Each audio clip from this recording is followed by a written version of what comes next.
The gunshot echoed through the Montana mansion as Isabel Harrington stood frozen, her wedding dress splattered with blood that wasn't hers. She'd traveled 3,000 miles to marry a poor farmer, only to discover her husband-to-be owned half the territory, and someone wanted him dead. The letter that brought her here was a lie. The fortune was built on graves, and the woman pointing the smoking gun at her now smiled like the devil herself. Welcome to Cedar Ridge, where mail-order brides either became queens or corpses. If you're watching from your city tonight, drop a comment below. I want to know how far this story has traveled. Now let me tell you how a desperate Boston seamstress uncovered the most dangerous secret in the American West. The train wheels screeched against frost-covered rails as it pulled into Cedar Ridge Station, Montana territory, on a bitter February morning in 1888. Isabel Harrington pressed her face against the window, her breath fogging the glass as she searched the platform for a man she'd never met, a man whose letters had promised her salvation from the suffocating poverty of Boston's tenements. "Cedar Ridge, last stop," the conductor bellowed, his voice cutting through the nervous chatter of passengers gathering their belongings. Isabel's fingers trembled as she smoothed her best dress, a faded blue wool that had seen better days but was carefully mended and pressed for this moment. In her worn leather satchel, she carried everything she owned: 2 spare dresses, a Bible her mother had given her before consumption took her, a small sewing kit, and most importantly, a bundle of letters tied with string. Letters from Jonathan Mercer, the man who would become her husband. "You getting off here, miss?" A woman across the aisle leaned forward, her eyes sharp with curiosity. She was expensively dressed, with kid gloves and a fur collar that spoke of wealth Isabel had only glimpsed through shop windows. "Yes," Isabel replied, lifting her chin despite the flutter of fear in her stomach. "I'm meeting my fiancé." The woman's expression shifted to something Isabel couldn't quite read. Pity, perhaps, or warning. "First time in Montana." "First time west of Philadelphia," Isabel admitted. "Well then," the woman murmured, gathering her own bags. "I hope you know what you're walking into."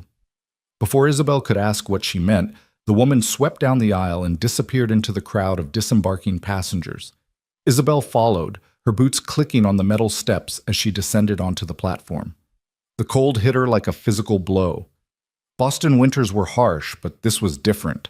A dry, penetrating cold that seemed to reach through her coat and into her very bones. She pulled her shawl tighter and scanned the crowd. "Miss Harrington?" She turned to find a man standing a respectful distance away, hat in hand despite the cold. He was tall, perhaps 35, with weathered features that spoke of years under the harsh western sun. His clothes were simple but well made, certainly not the patched overalls she'd expected of a struggling farmer. "Mr. Mercer?" Her voice came out smaller than intended. He nodded, a slight smile softening his austere features. "Jonathan, please." He stepped forward, reaching for her satchel. "May I?" She let him take it, studying him as he did. His hands were calloused, yes, but his nails were clean, carefully trimmed. His boots were polished. This was not the picture of poverty his letters had painted. "The wagon's this way," he said, gesturing toward the street. "It's a fair ride to the ranch. I've got blankets and a foot warmer. Didn't want you catching cold your first day." As they walked, Isabel noticed how people stepped aside for Jonathan, men tipping their hats, women nodding respectfully. A few cast curious glances her way, some sympathetic, others calculating. "Mr. Mercer!" a voice called out. A portly man in a banker's suit hurried toward them, slightly out of breath. "Heard you were coming to town today." "Not now, Hendricks," Jonathan said, his tone still polite but firm. "I'm seeing to Miss Harrington." The banker's eyes flicked to Isabel, and something like surprise crossed his face. Of course, of course. Another time, then." He tipped his hat to Isabel. "Welcome to Cedar Ridge, miss. I'm sure you'll find it educational." As the banker retreated, Isabel caught Jonathan's jaw tightening. "Is everything all right?" she asked. "Just business," he said, but his smile didn't reach his eyes.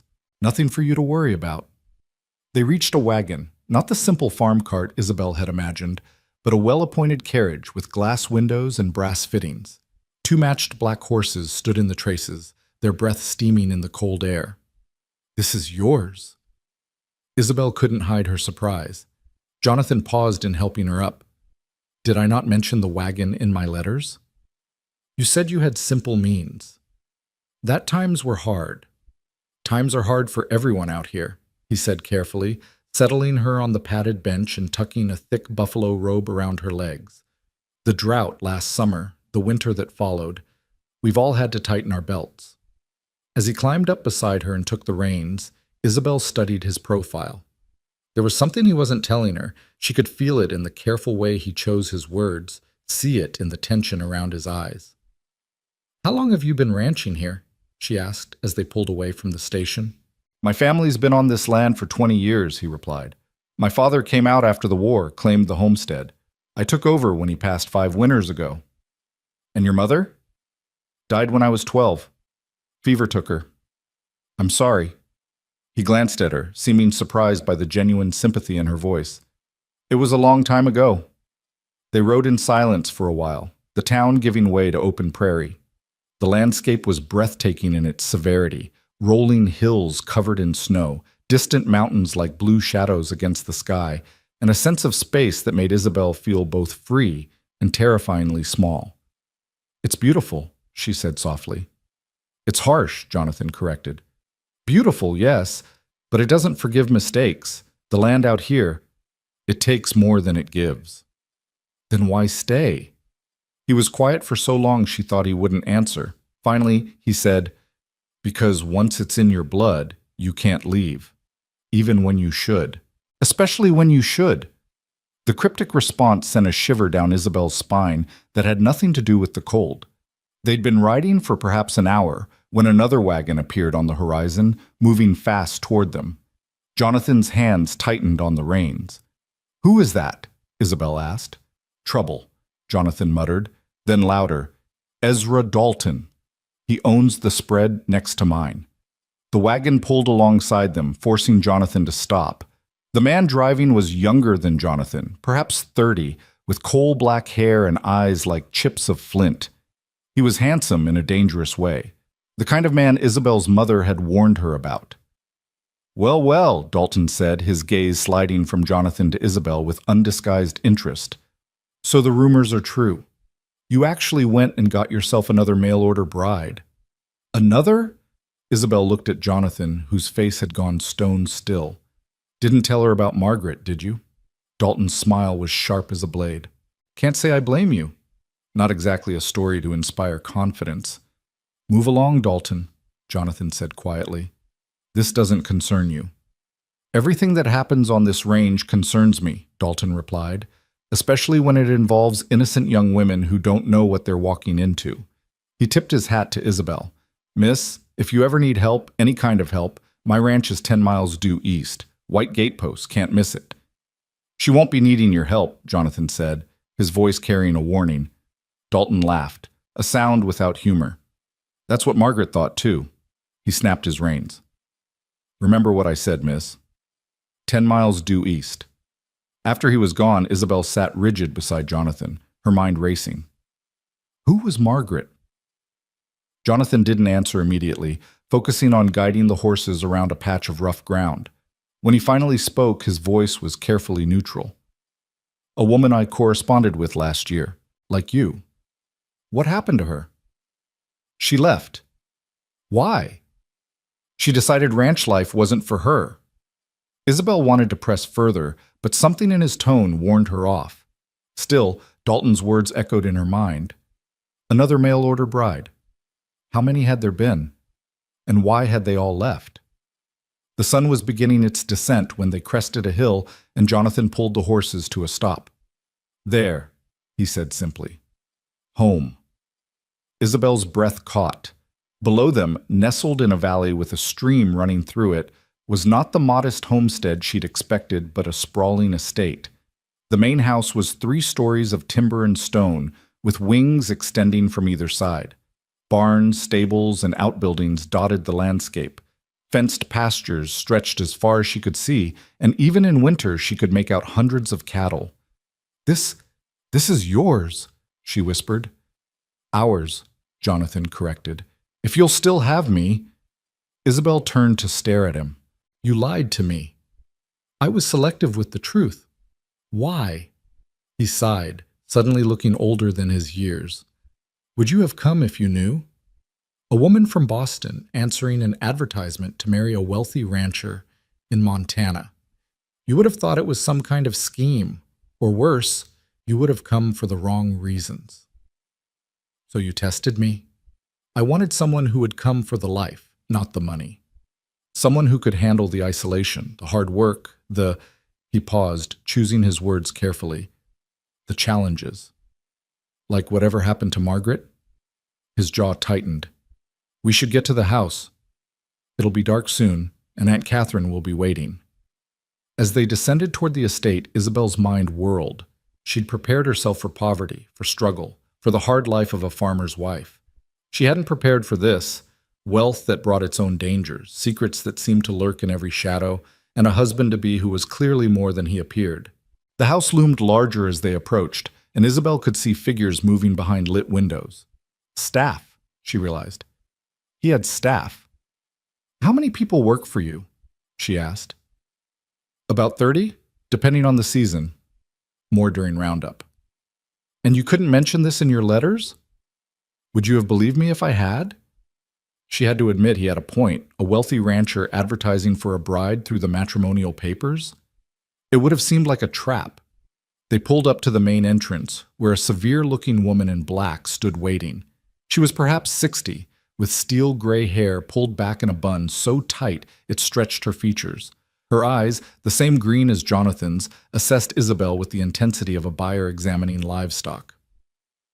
Aunt Catherine, Jonathan said as he helped Isabel down. This is Miss Isabel Harrington. So I see, Catherine replied, her tone giving away nothing. Another one. Catherine, Jonathan warned. She ignored him, stepping forward to circle Isabel slowly. Can you read? Yes, ma'am. Write? Yes. Cook? Sew? Manage household accounts? All of those things. Catherine stopped in front of her. And what makes you think you'll last longer than the others? I didn't know there were others until an hour ago, Isabel replied, finding her spine. But I've survived 23 years in Boston's poorest district, watched my mother die of consumption, and worked 16-hour days in a textile factory. I doubt anything in Montana could be worse than that. Catherine's lips twitched in what might have been approval. We'll see. She turned to Jonathan. Marcus Whitfield's been by twice today. Says it's urgent. Jonathan's expression darkened. What does he want now? The same thing he always wants, Catherine replied. Everything. She swept back into the house, leaving Isabel and Jonathan standing in the gathering dusk. Who is Marcus Whitfield? Isabel asked. Someone you'll meet soon enough, Jonathan said wearily. Come, let's get you settled. Tomorrow will be soon enough for explanations. But as they entered the house, Isabel caught sight of a portrait hanging in the entrance hall. A young woman with golden hair and laughing eyes, wearing a blue dress very much like Isabel's own. Who is that? She asked. Jonathan followed her gaze and his face closed off entirely. No one, he said. Not anymore. A maid appeared, young, nervous-looking, with red-rimmed eyes as if she'd been crying. Shall I show Miss Harrington to her room, sir? Yes, thank you, Alice. As Isabel followed the maid up the grand staircase, she looked back to see Jonathan still standing before the portrait, his hands clenched at his sides. In that moment, she realized she'd traded one kind of danger for another. In Boston, the threat had been poverty, disease, desperation. Here, it was something else entirely. Secrets that lived in the walls, dangers that wore expensive clothes, and a past that might not stay buried. Alice led her down a long hallway lined with closed doors. Your room, miss, she said, opening one at the far end. Mr. Mercer thought you'd like the view of the mountains. The room was beautiful, far grander than anywhere Isabel had ever slept. A four-poster bed dominated the space, with a writing desk by the window and a wardrobe that could hold 20 times the clothes she owned. Alice, Isabel said as the girl turned to go, the woman in the portrait downstairs. Alice's face went white. I can't. Please. The maid glanced nervously at the door, then whispered, That was Miss Margaret. Miss, the one who came before you. Mr. Mercer said she left because she didn't like ranch life. Alice's eyes filled with tears. Is that what he said? She shook her head. Miss Margaret didn't leave, miss. She disappeared. One night she was here. The next morning her bed hadn't been slept in and all her things were still in her room. That was 6 months ago. Isabel's blood ran cold. What do you think happened to her? I don't know, miss. But I heard her arguing with someone the night she vanished, angry voices coming from the study. Then nothing. Alice grabbed Isabel's hand suddenly, urgently. Be careful, miss. This house, it's not what it seems. None of them are what they seem. Before Isabel could ask more, Alice fled, leaving her alone in the elegant room that suddenly felt more like a trap than a sanctuary. Isabel moved to the window, looking out at the darkening landscape. Somewhere out there, a woman named Margaret had vanished. Below her, in this grand house, people moved through rooms full of secrets. And tomorrow she was supposed to marry a man who had lied to her from the very beginning. She thought of Dalton's words, "If you ever need help." She thought of Catherine's cold assessment. She thought of Jonathan's face when he looked at Margaret's portrait. In Boston, she'd known exactly what threatened her: hunger, cold, disease. The dangers were visible, tangible, predictable. Here, in this beautiful, terrible place, she couldn't even name what she should fear. A knock at the door interrupted her thoughts. "Come in," she called. It was Jonathan. He stood in the doorway, seeming uncertain whether to enter. "I wanted to make sure you were settling in." "Alice was very helpful," Isabel said carefully. "Good." He paused. "Isabel, I know this isn't what you expected. I know you must have questions." "Just one," she interrupted. "If we marry tomorrow, am I going to end up like Margaret?" His face went ashen. "What did Alice tell you?" "Enough!" He stepped into the room, closing the door behind him. "Margaret's disappearance had nothing to do with our engagement." "Then what did it have to do with?" "Things that happened before she arrived. Old grievances, old claims." He moved to the window, standing beside her but not touching. "My father wasn't always, scrupulous in how he acquired land. There are people who believe this ranch should belong to them. People like Dalton, among others." He turned to face her. "Isabel, I won't force you to go through with this. If you want to leave, I'll arrange passage back to Boston tomorrow. But if I stay, then you need to know that being my wife means more than just managing a household. It means standing against those who would take what we have. It means being strong enough to face whatever comes. And if I'm not strong enough..." He studied her for a long moment. "Something tells me you are. The question is whether you want to be." After he left, Isabel sat on the bed, her mind racing. She could leave tomorrow, go back to Boston and its certain poverty. Or she could stay and face whatever unknown dangers lurked in this beautiful, terrible place. She thought of her mother dying in a tenement room that smelled of sickness and despair.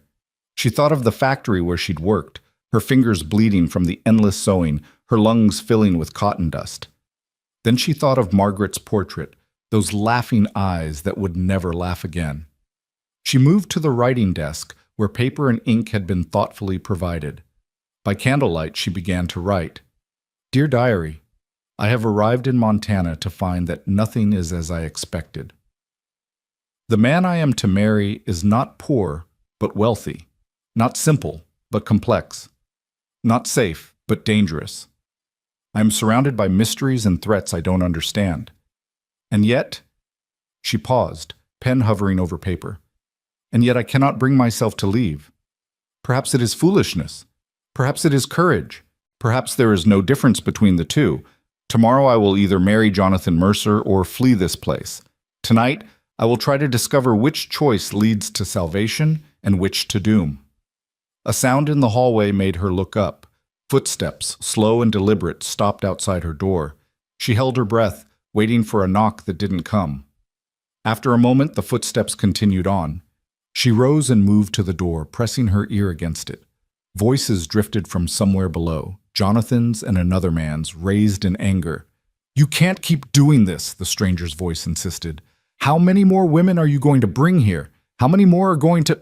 Enough! Jonathan's voice cut through. What happened to Margaret was not my fault.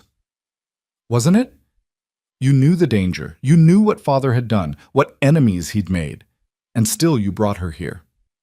Father? Isabel realized this must be another relative, a brother, perhaps. And what would you have me do, Thomas? Live alone forever? Let the ranch die with me? Better that than another woman's blood on our hands. The voices faded as the men moved away, but their words echoed in Isabel's mind. Blood on our hands. Another woman's blood.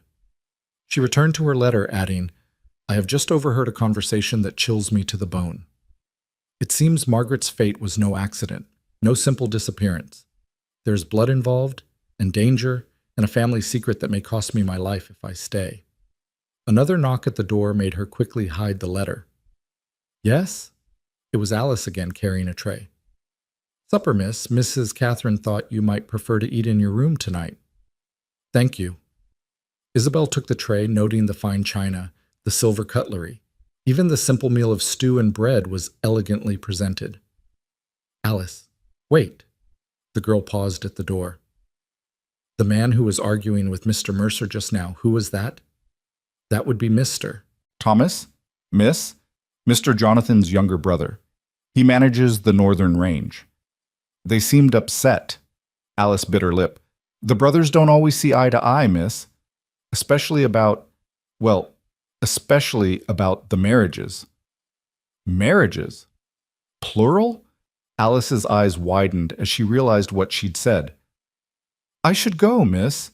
Alice, please. How many women came before Margaret? The maid glanced nervously at the door, then whispered, 2 others, miss. Before my time, but the old staff talk.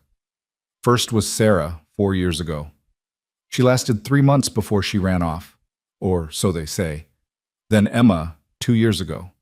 She died. How? Fever, they said. But Cook says she was healthy as a horse one day and dead the next. Alice grabbed the doorknob. I've said too much. Please, miss, don't tell anyone I spoke of this. After Alice fled, Isabel could barely touch her supper. 3 women before her. 1 fled, 1 dead, 1 vanished. And she was supposed to marry Jonathan tomorrow. She moved back to the window, staring out at the darkness. In the distance, she could see lights, perhaps from Dalton's ranch, perhaps from somewhere else. Were they warnings or invitations? A movement in the yard below caught her eye. A figure in a dark cloak was moving toward the stables, keeping to the shadows. The figure paused, looking up at her window, and for a moment the hood fell back. It was Catherine. Their eyes met across the distance, and Catherine smiled, a cold, calculating smile that made Isabel step back from the window. When she looked again, the older woman was gone. Isabel began to pace the room, her mind working furiously. She was trapped in a house full of secrets, engaged to a man who had lied to her, surrounded by people who might mean her harm. She thought of the factory in Boston, of 16-hour days and bleeding fingers. That had been a different kind of prison, but a prison nonetheless. At least here, she thought grimly, the cage was gilded. A soft scratching at the door interrupted her thoughts. Not a knock. Something else. She moved closer, listening. The scratching came again, followed by a whisper. Miss Harrington, please, I need to speak with you. It was a woman's voice, but not Alice's. Isabel hesitated, then opened the door a crack. A woman stood in the hallway, perhaps 40, well-dressed, but with the bearing of a servant. Her face was pale, her eyes darting nervously. I'm Mrs. Holloway, she whispered. The housekeeper. May I come in? Isabel let her enter, closing the door quickly behind her. Forgive the intrusion, miss, but I couldn't let another night pass without warning you. Warning me about what? Mrs. Holloway wrung her hands. About the truth of this place. About what really happened to the others. Tell me. The housekeeper moved to the window, checking that it was latched. It starts with old Mr. Mercer, Jonathan and Thomas's father. He built this empire, but not honestly. Land grabbed from homesteaders, water rights stolen, rival ranchers driven out, or worse. Worse? Some say he killed a man named Peterson who wouldn't sell. Made it look like Indians did it. Peterson's son swore vengeance, but nothing was ever proved. And the women? Mrs. Holloway's face crumpled. Sarah, the first one. She found documents in old Mr. Mercer's study, proof of his crimes.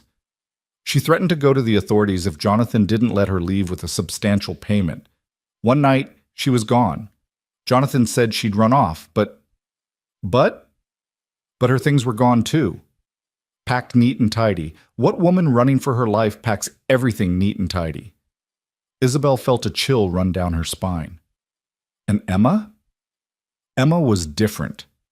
Sweet girl, genuinely loved Jonathan, and he loved her. But she got sick, really sick, not like what they told people. She was with child, you see, and something went wrong. Catherine insisted on treating herself, wouldn't let anyone send for the doctor. By the time Jonathan overrode her, it was too late. And Margaret? Mrs. Holloway's voice dropped even lower. Margaret was the smartest of them all, too smart. She figured out something, I don't know what, but she was excited about it, said she'd found the key to everything. The next morning, she was gone. Alice said she heard arguing that night. We all did. Margaret and someone else in the study. But in the morning, Jonathan said she'd left in the night, taken the early stage to Billings. But you don't believe that. Her wedding dress was still hanging in the wardrobe, miss. The dress she'd spent weeks embroidering by hand. What woman leaves behind her wedding dress? Isabel moved to her own wardrobe where her simple wedding dress, borrowed from a friend in Boston, hung waiting for tomorrow. What should I do?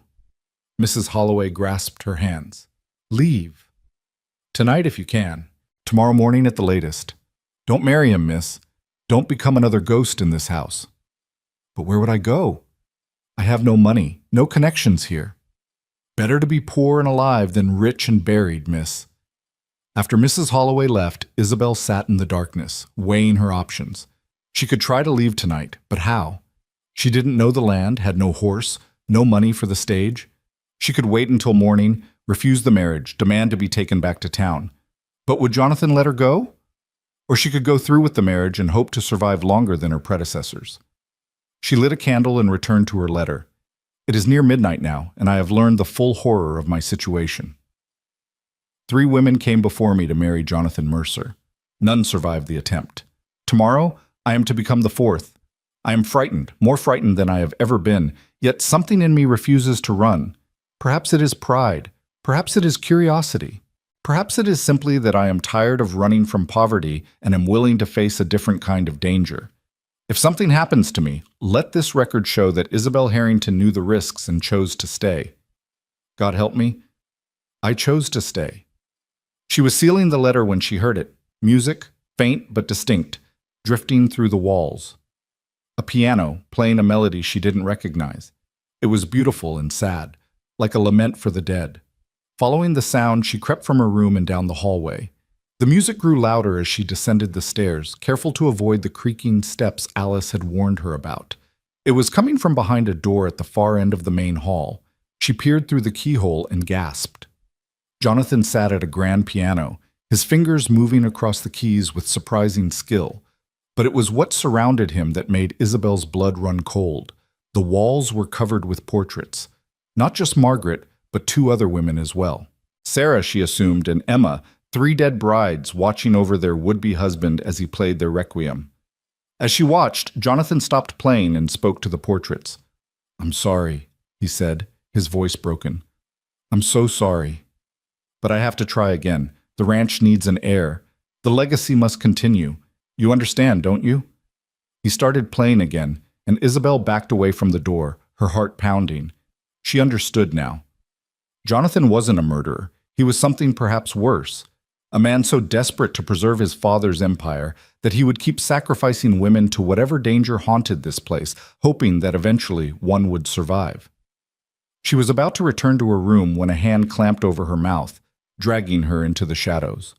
"Don't scream," a voice hissed in her ear. "I'm trying to help you." The hand released her, and she spun to find Thomas Mercer standing there. He was younger than Jonathan, perhaps 30, with the same green eyes but a kinder face. "You're Thomas," she whispered. "And you're in terrible danger," he replied. "Come with me, quickly." He led her through a door she hadn't noticed, down a narrow servant's stair, and into what appeared to be a cellar. Only when he'd lit a lamp and closed the door behind them did he speak again. "You seem smarter than the others," he said. "Smart enough to be suspicious, at least." "Smart enough to know I should be terrified," Isabel replied. "Good. Fear might keep you alive." He moved to a wine rack and pulled out a bottle, revealing a hidden compartment behind it. "I've been collecting evidence for years, trying to understand what's really happening here." He pulled out a leather journal and handed it to her. "This was Margaret's. I found it hidden in the stable after she disappeared."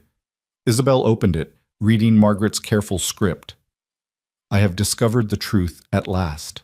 The danger is not Jonathan, though he is complicit in his blindness. It is Catherine. She cannot bear the thought of another woman taking her place as mistress of this house. She killed Emma with poison disguised as medicine. She drove Sarah away with threats and fear. And now she plans the same for me." Isabel looked up at Thomas. "Catherine?" He nodded grimly. "My dear aunt, she's ruled this place since my mother died. The thought of Jonathan bringing in a wife, someone who would outrank her, drives her to madness. But why doesn't Jonathan see this? Because she's clever. Because she raised us after Mother died. Because he can't believe someone he loves could be capable of such evil." Thomas took the journal back. Margaret was going to expose her. That's why she had to disappear completely, not just die or run away, but vanish without a trace. "What happened to her?" Thomas's face was grave. "I think she's buried somewhere on the property. But I can't prove it without revealing that I know the truth, and if Catherine realizes I'm onto her, she'll kill you too. Or make it look like an accident. She's very good at that." Isabel sank onto a crate, overwhelmed. "What should I do?" "Leave," Thomas said immediately. "I'll help you. I can get you to Dalton's ranch. Despite his rivalry with Jonathan, he's an honorable man. He'll see you safely to the railway. And if I stay—" Thomas stared at her. "Why would you even consider that?"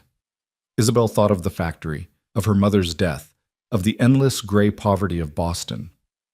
"Because I'm tired of running. Because maybe, just maybe, if I know the danger, I can avoid it." The others knew the danger too, eventually. But they didn't have an ally. They didn't have you. Thomas was quiet for a moment. "You're either very brave or very foolish." "Probably both." She stood. "If I go through with the marriage tomorrow, will you help me?" "Against my own aunt?" "For your brother. For this ranch. For justice for those 3 women." Thomas studied her face in the lamplight. "You remind me of Emma," he said finally. "She had that same fierce determination. It got her killed." "Or maybe Catherine killed her because she recognized a threat," Isabel countered. "Someone who couldn't be scared away or controlled. And you think you're different. I think I have nothing to lose.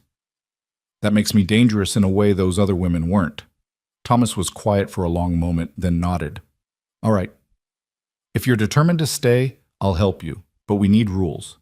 First, never eat or drink anything Catherine gives you directly. Second, never be alone with her. Third, if I tell you to run, you run. No questions, no hesitation." "Agreed." "There's more," Thomas said, pulling out another document. "This arrived last week. It was a letter from a Pinkerton detective agency, addressed to Margaret Foster, except Margaret's last name had been Whitfield, according to Jonathan." "She was a detective?" Isabel breathed. "Hired by Marcus Whitfield to investigate the family. He believes my father killed his brother 20 years ago and has been trying to prove it ever since. When he heard Jonathan was advertising for a bride, he sent Margaret undercover. Then Whitfield knows she's missing." "Yes, and he's been pressuring Jonathan ever since. He wants the ranch, Isabel. He believes it rightfully belongs to him. And if he can prove the Mercers were involved in Margaret's disappearance, he'll have everything he needs to take it." "Exactly." They heard footsteps overhead, and Thomas quickly extinguished the lamp. In the darkness, they waited until the footsteps faded. "I should get you back to your room," Thomas whispered. "It wouldn't do for anyone to find us together." As they crept back through the house, Isabel's mind raced. She was caught in a web of secrets, lies, and old crimes. Catherine wanted her dead. Whitfield wanted the rant. Jonathan wanted an heir. Thomas wanted justice. And she... What did she want? Survival, she decided. First and foremost, survival. At her door, Thomas paused. Are you sure about this? No, she admitted, but I'm going to do it anyway. Then God help you, he said. God help us both. Alone in her room, Isabel didn't sleep. She sat by the window watching the sun rise over the Montana mountains, painting the snow-covered peaks gold and pink. It was beautiful enough to make her heart ache. Alice arrived early with hot water and breakfast. It's your wedding day, miss, she said, trying to sound cheerful. Yes, Isabel replied. It is. As Alice helped her dress, Isabel noticed the girl's hands were trembling. What's wrong? Nothing, miss. It's just, Mrs. Catherine was asking about you, what you'd said, who you'd talked to. What did you tell her? Nothing, miss. I swear. Isabel caught the girl's hands. Alice, after today I'll be mistress of this house. That means you'll answer to me, not Catherine. Do you understand? Hope flickered in Alice's eyes. Yes, miss. Good. Now I need you to do something for me. Isabel pulled out the letter she'd written the night before. If anything happens to me, anything at all, I want you to send this to the newspaper in Billings. Can you do that? Alice took the letter with trembling fingers. You know, don't you? About the others? I know enough. Then why are you staying? Isabel looked at herself in the mirror, a pale young woman in a borrowed dress, about to marry a man she'd known for less than a day, in a house where 3 women had already died. Because someone needs to stop this, she said, and apparently that someone is me. The wedding was to be small, just family and a few close neighbors, including, to Isabel's dismay, both Ezra Dalton and Marcus Whitfield. She stood in the parlor, watching the guests arrive through the window. Dalton looked like he'd rather be anywhere else, his dark eyes constantly scanning the room as if looking for threats. Whitfield, on the other hand, seemed entirely too pleased to be there. He was an older man, perhaps 50, with silver hair and cold gray eyes that reminded Isabel of a wolf. Second thoughts? Catherine's voice came from behind her. Isabel turned, keeping her expression calm. None at all. Catherine smiled that cold smile. How brave you are. Or perhaps the word is foolish. Perhaps it's both. Indeed.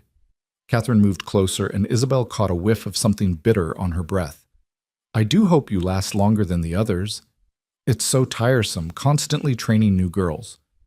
I plan to be around for a very long time. We'll see. Catherine held out a glass. Sherry? For nerves? Thank you, no. I don't drink before noon. Catherine's eyes narrowed slightly. How provincial. Jonathan appeared in the doorway, and Isabel's breath caught. He was handsome in his dark suit, but there was something in his eyes, a sadness, a weight, that made him look older than his years. It's time, he said. The ceremony itself was brief. The local preacher, a nervous man who kept glancing at Catherine, stumbled over the words. When he asked if anyone objected, the room fell silent, but Isabel could feel the weight of unspoken protests. I object, a voice said from the back of the room. Everyone turned. Marcus Whitfield stood, his gray eyes fixed on Jonathan. On what grounds? Jonathan asked, his voice deadly quiet. On the grounds that you're marrying this innocent girl under false pretenses, Whitfield said. Does she know about the others? Does she know about Margaret? Margaret left of her own accord, Jonathan said. Did she? Whitfield pulled out a telegram. Because I have here a message from the Pinkerton agency. They haven't heard from their operative in 6 months. They're sending investigators. The room erupted in whispers. Isabel saw Catherine's face go white, then red with rage. How dare you? Catherine hissed. How dare you come into our home and make such accusations? I dare because it's true, Whitfield replied. Margaret Foster was working for me, yes, but she was also a human being who deserved better than whatever fate befell her here. Get out, Jonathan said, his voice low and dangerous. Gladly.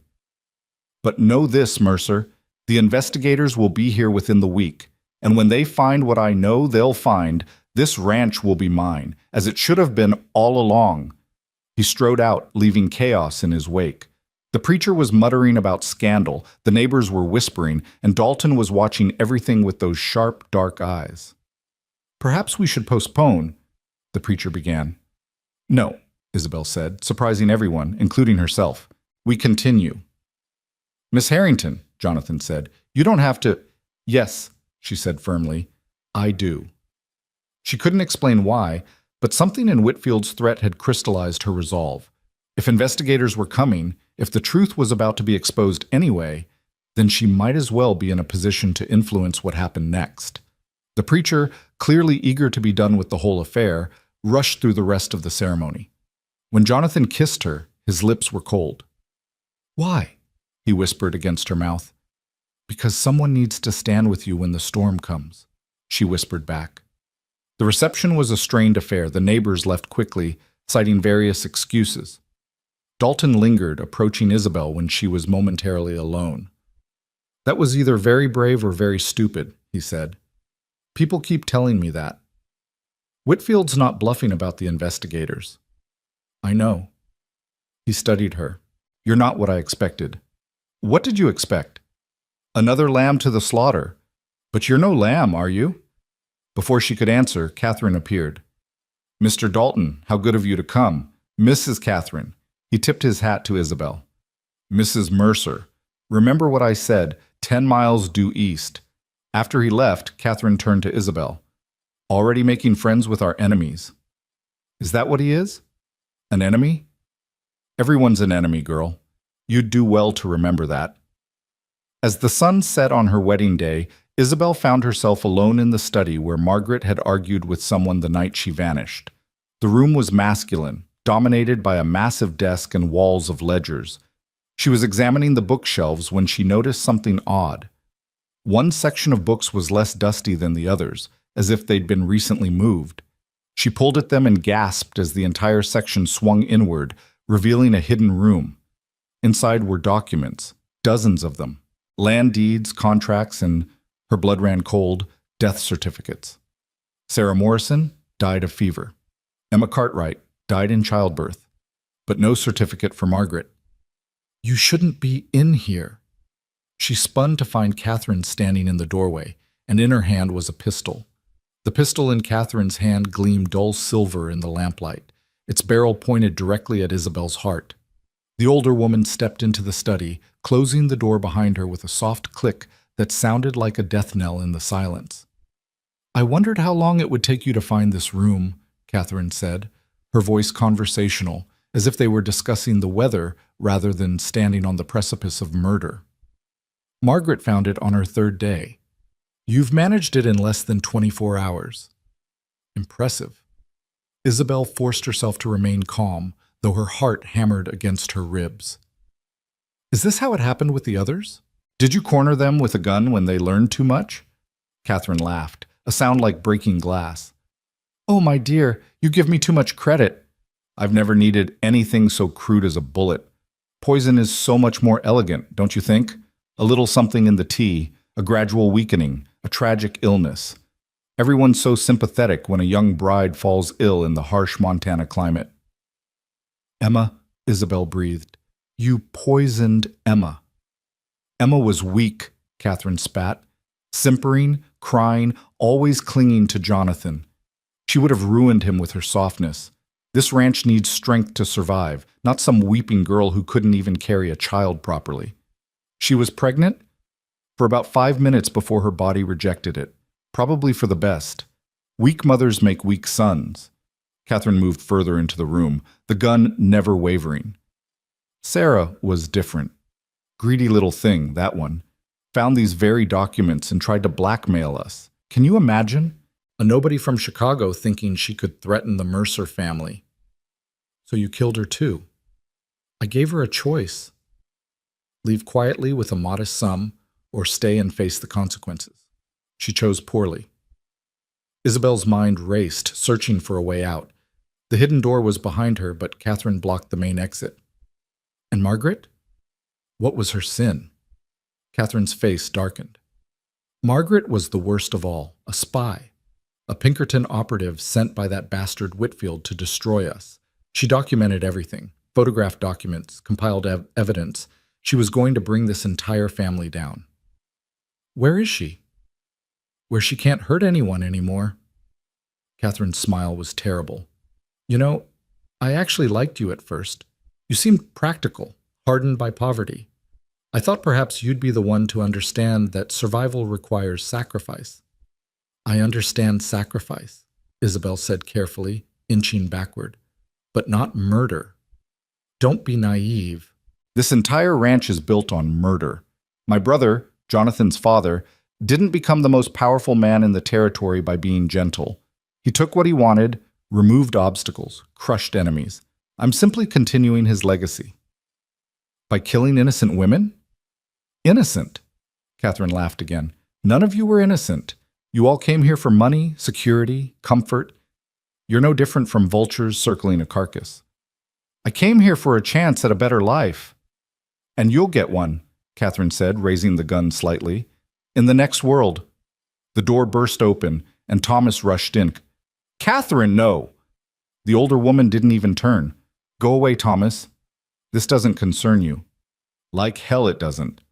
He moved into the room, positioning himself between Catherine and Isabel. You can't keep doing this. I can and I will. This ranch is all we have. Without it, we're nothing. We're nothing with it if we've sold our souls to keep it, Thomas countered. Father's sins don't have to be ours. Your father was a great man. My father was a murderer and a thief, and you know it. Thomas's voice was hard. I've read the documents, Catherine. All of them, including the ones you thought you'd burned. Catherine's face went white. What documents? The ones about what really happened to Marcus Whitfield's brother. The ones that prove father didn't just steal his land. He killed him for it. You don't know what you're talking about. I know exactly what I'm talking about. Thomas pulled a leather folder from inside his coat. Margaret didn't just document recent crimes, Catherine. She found evidence of the original sin, the murder that started it all. Catherine's hand began to tremble. Where did you get that? From Margaret's final hiding place. The one you never found because you killed her before she could reveal it. She was going to destroy us. No, Thomas said quietly. We destroyed ourselves the moment we chose blood over justice. Jonathan appeared in the doorway, taking in the scene. Catherine with the gun, Thomas shielding Isabel, the open secret room. His face was a study in horror and realization. Catherine, he said, his voice hollow. Tell me you didn't. Everything I did was for this family, Catherine said, but her voice had lost its strength. For you, for the legacy. You killed them, Jonathan said, understanding finally dawning. Sarah, Emma, Margaret, you killed them all. I protected us.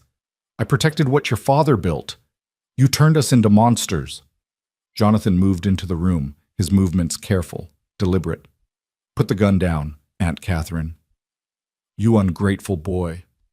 I raised you. I sacrificed everything for you. You sacrificed others, Jonathan corrected. That's not the same thing. The standoff stretched taut as a wire. Isabel could hear her own heartbeat, could feel the weight of 3 dead women pressing against the walls of the hidden room. She thought of Margaret, brilliant and brave, uncovering the truth, only to die for it. She thought of Emma, in love and pregnant, poisoned by the woman who should have protected her. She thought of Sarah, ambitious perhaps, but not deserving death. Give me the gun, Catherine, Jonathan said again, extending his hand. So you can hand me over to Whitfield's investigators. So you can let them destroy everything? The ranch is already destroyed, Thomas said. Can't you see that? We're living in a mausoleum, surrounded by ghosts. Better ghosts than poverty, Catherine snarled. Is it? Isabel found her voice. Is it really better? You've turned this beautiful place into a graveyard. You've turned yourself into the very monster your brother was. And for what? Land? Money? Power over a dying empire? You don't understand, Catherine said. You couldn't possibly understand what it was like. We came here with nothing. Nothing. We fought Indians, drought, winter storms that killed half our cattle. We earned this land with blood and sweat and sacrifice. And then you kept it with murder, Isabel said. Where does it end, Catherine? When Jonathan has no bride and no heir, when the ranch dies with your generation, when there's no one left to remember any of you except as cautionary tales? Catherine's face crumpled, and for a moment, Isabel saw not a murderer but a frightened old woman clinging to the past. Then the moment shattered as hoofbeats thundered outside. Through the window they could see riders approaching, a dozen men with badges glinting in the moonlight. "The Pinkertons," Thomas said. "They're here." Catherine's face hardened again. "Then we're finished." "We were finished the moment you killed Margaret," Jonathan said quietly. Catherine looked at him, and something in her eyes broke. "I did it for you," she whispered. "All of it, for you. I never asked you to. You never had to." The front door crashed open, and voices filled the house. Catherine looked at the gun in her hand, then at the faces around her. Thomas, resigned. Jonathan, devastated. Isabel, defiant. "There's one more secret," Catherine said, her voice strange. "One more thing Margaret never found." She moved to the desk and pressed a hidden lever. A panel slid open, revealing a compartment Isabel hadn't noticed. Inside was a single document. "Your father's will," Catherine said to Jonathan. "His real will. Not the one that was filed with the court." Jonathan took the document with trembling hands, reading quickly. His face went ashen. "This says everything goes to Thomas." "Your father wrote it the week before he died," Catherine said. "He knew you were too soft, too much like your mother. He wanted Thomas to have the ranch." "But Thomas was only 15 then," Jonathan protested. "Which is why I hid it. I couldn't let a child run this place. And by the time Thomas was old enough..." Catherine shrugged.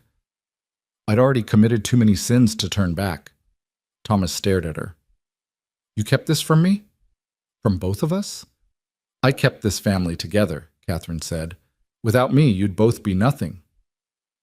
The Pinkerton agents burst into the study, guns drawn. The lead agent, a stern-faced man with graying temples, surveyed the scene. "Mrs. Catherine Mercer?" he asked. Catherine straightened, and for a moment she was again the imperious woman who'd ruled the ranch with an iron fist. "I am. You're under arrest for the murder of Margaret Foster." "Among others," Catherine said, and there was something like relief in her voice. "You'll find Sarah Morrison buried beneath the old oak tree by the stream. Emma Cartwright's body was cremated, but the doctor who signed her death certificate was paid to lie. His name is Pemberton, and he lives in Billings." "Catherine," Jonathan said, his voice breaking. She looked at him one last time. "I'm sorry, my boy. I'm sorry I couldn't protect you from the truth." As the agents led her away, Catherine stopped beside Isabel. "You won," she said quietly. "You survived. Use it wisely." After she was gone, the three of them stood in the wreckage of the study. The lead Pinkerton agent remained, notebook in hand. "I'll need statements from all of you," he said. "But first, Mrs. Mercer, I believe you should see this." He handed Isabel a telegram.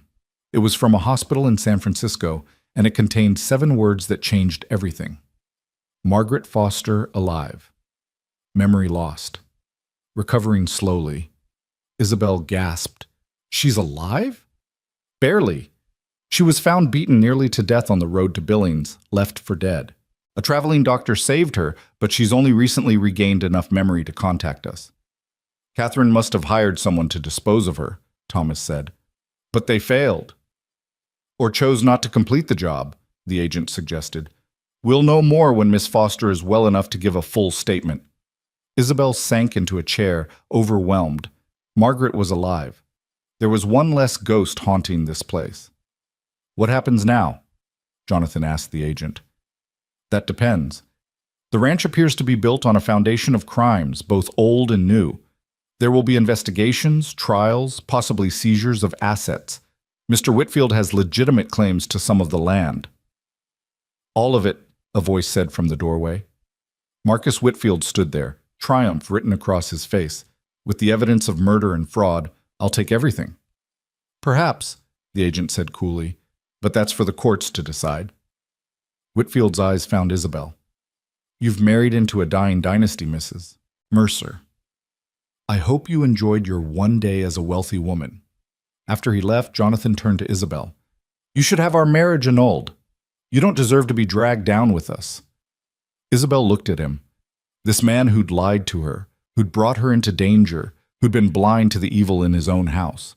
She should hate him. She should run.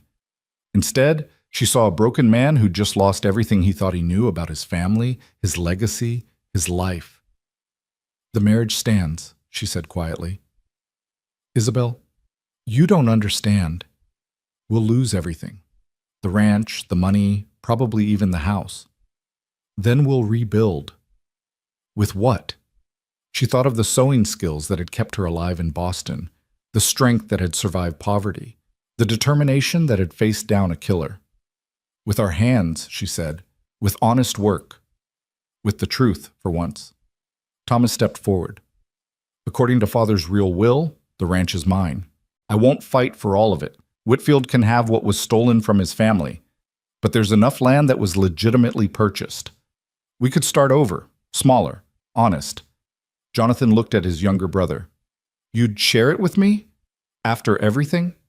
"You're my brother," Thomas said simply. "Catherine's sins aren't yours." The agent cleared his throat. "There's one more thing." Miss Foster's telegram included a message specifically for the new Mrs. Mercer. He handed Isabel another paper. In shaky handwriting it read, "The Silver Mine. North Pasture. Never told anyone. Your wedding gift. M.F." Thomas frowned. "Silver mine? There's no mine on our land." "Not that we knew of," Jonathan said slowly. "But Margaret was thorough. If she says there's a mine, then there's a mine," Isabel finished. The implications were staggering. If there was silver on the land, it could mean survival, even prosperity, without the blood money of the past.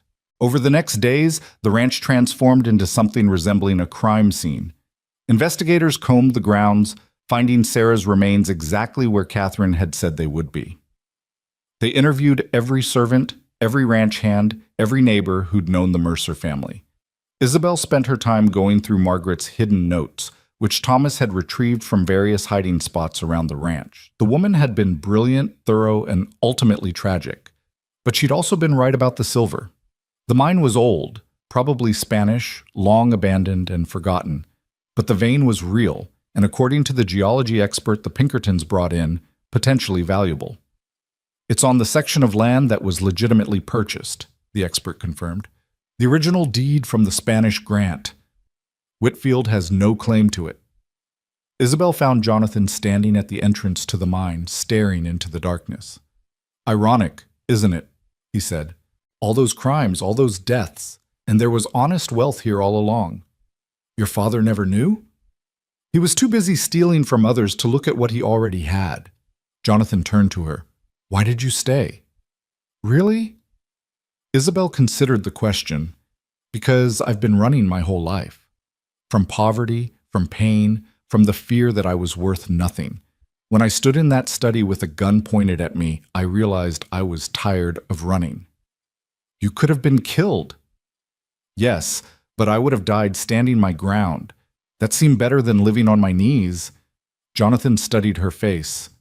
"I don't deserve you." "No," she agreed. "You don't. But maybe you could earn me." "How?" "By being the man this ranch needs. The man this territory needs. Honest, just, making amends for the past instead of hiding from it. That's a tall order." "Yes, it is." The trial of Catherine Mercer became the sensation of the territory. She stood accused of 3 murders: Sarah Morrison, Emma Cartwright, and the attempted murder of Margaret Foster. She confessed to all of it, seemingly relieved to finally tell the truth. Isabel attended every day, sitting in the packed courtroom as the full story emerged. Catherine had been shaped by the violence of the frontier, twisted by the need to survive at any cost. She'd watched her brother build an empire on blood and decided that blood was simply the price of greatness. Margaret Foster testified via written statement, still too weak to travel. Her words were damning, clinical, and heartbreaking. She'd come to the ranch to investigate old crimes and found new ones. She'd fallen in love with the land, if not the man, and had genuinely considered staying until she'd uncovered the truth about the other brides. I confronted Mrs. Catherine Mercer on the night of June 15th, the prosecutor read from Margaret's statement. I told her I knew what she'd done and that I would expose her. She struck me with a candlestick, and I fell. The last thing I remember is her standing over me saying that the ranch must survive, no matter the cost. Catherine was found guilty on all counts. As they led her away to spend the rest of her life in prison, she looked at Isabel one last time. "Take care of them," she said. "They're weak, both of them. They'll need your strength." Isabel nodded, understanding passing between them. Catherine was a monster, but she was a monster who'd loved in her own twisted way. The division of the ranch took months to settle.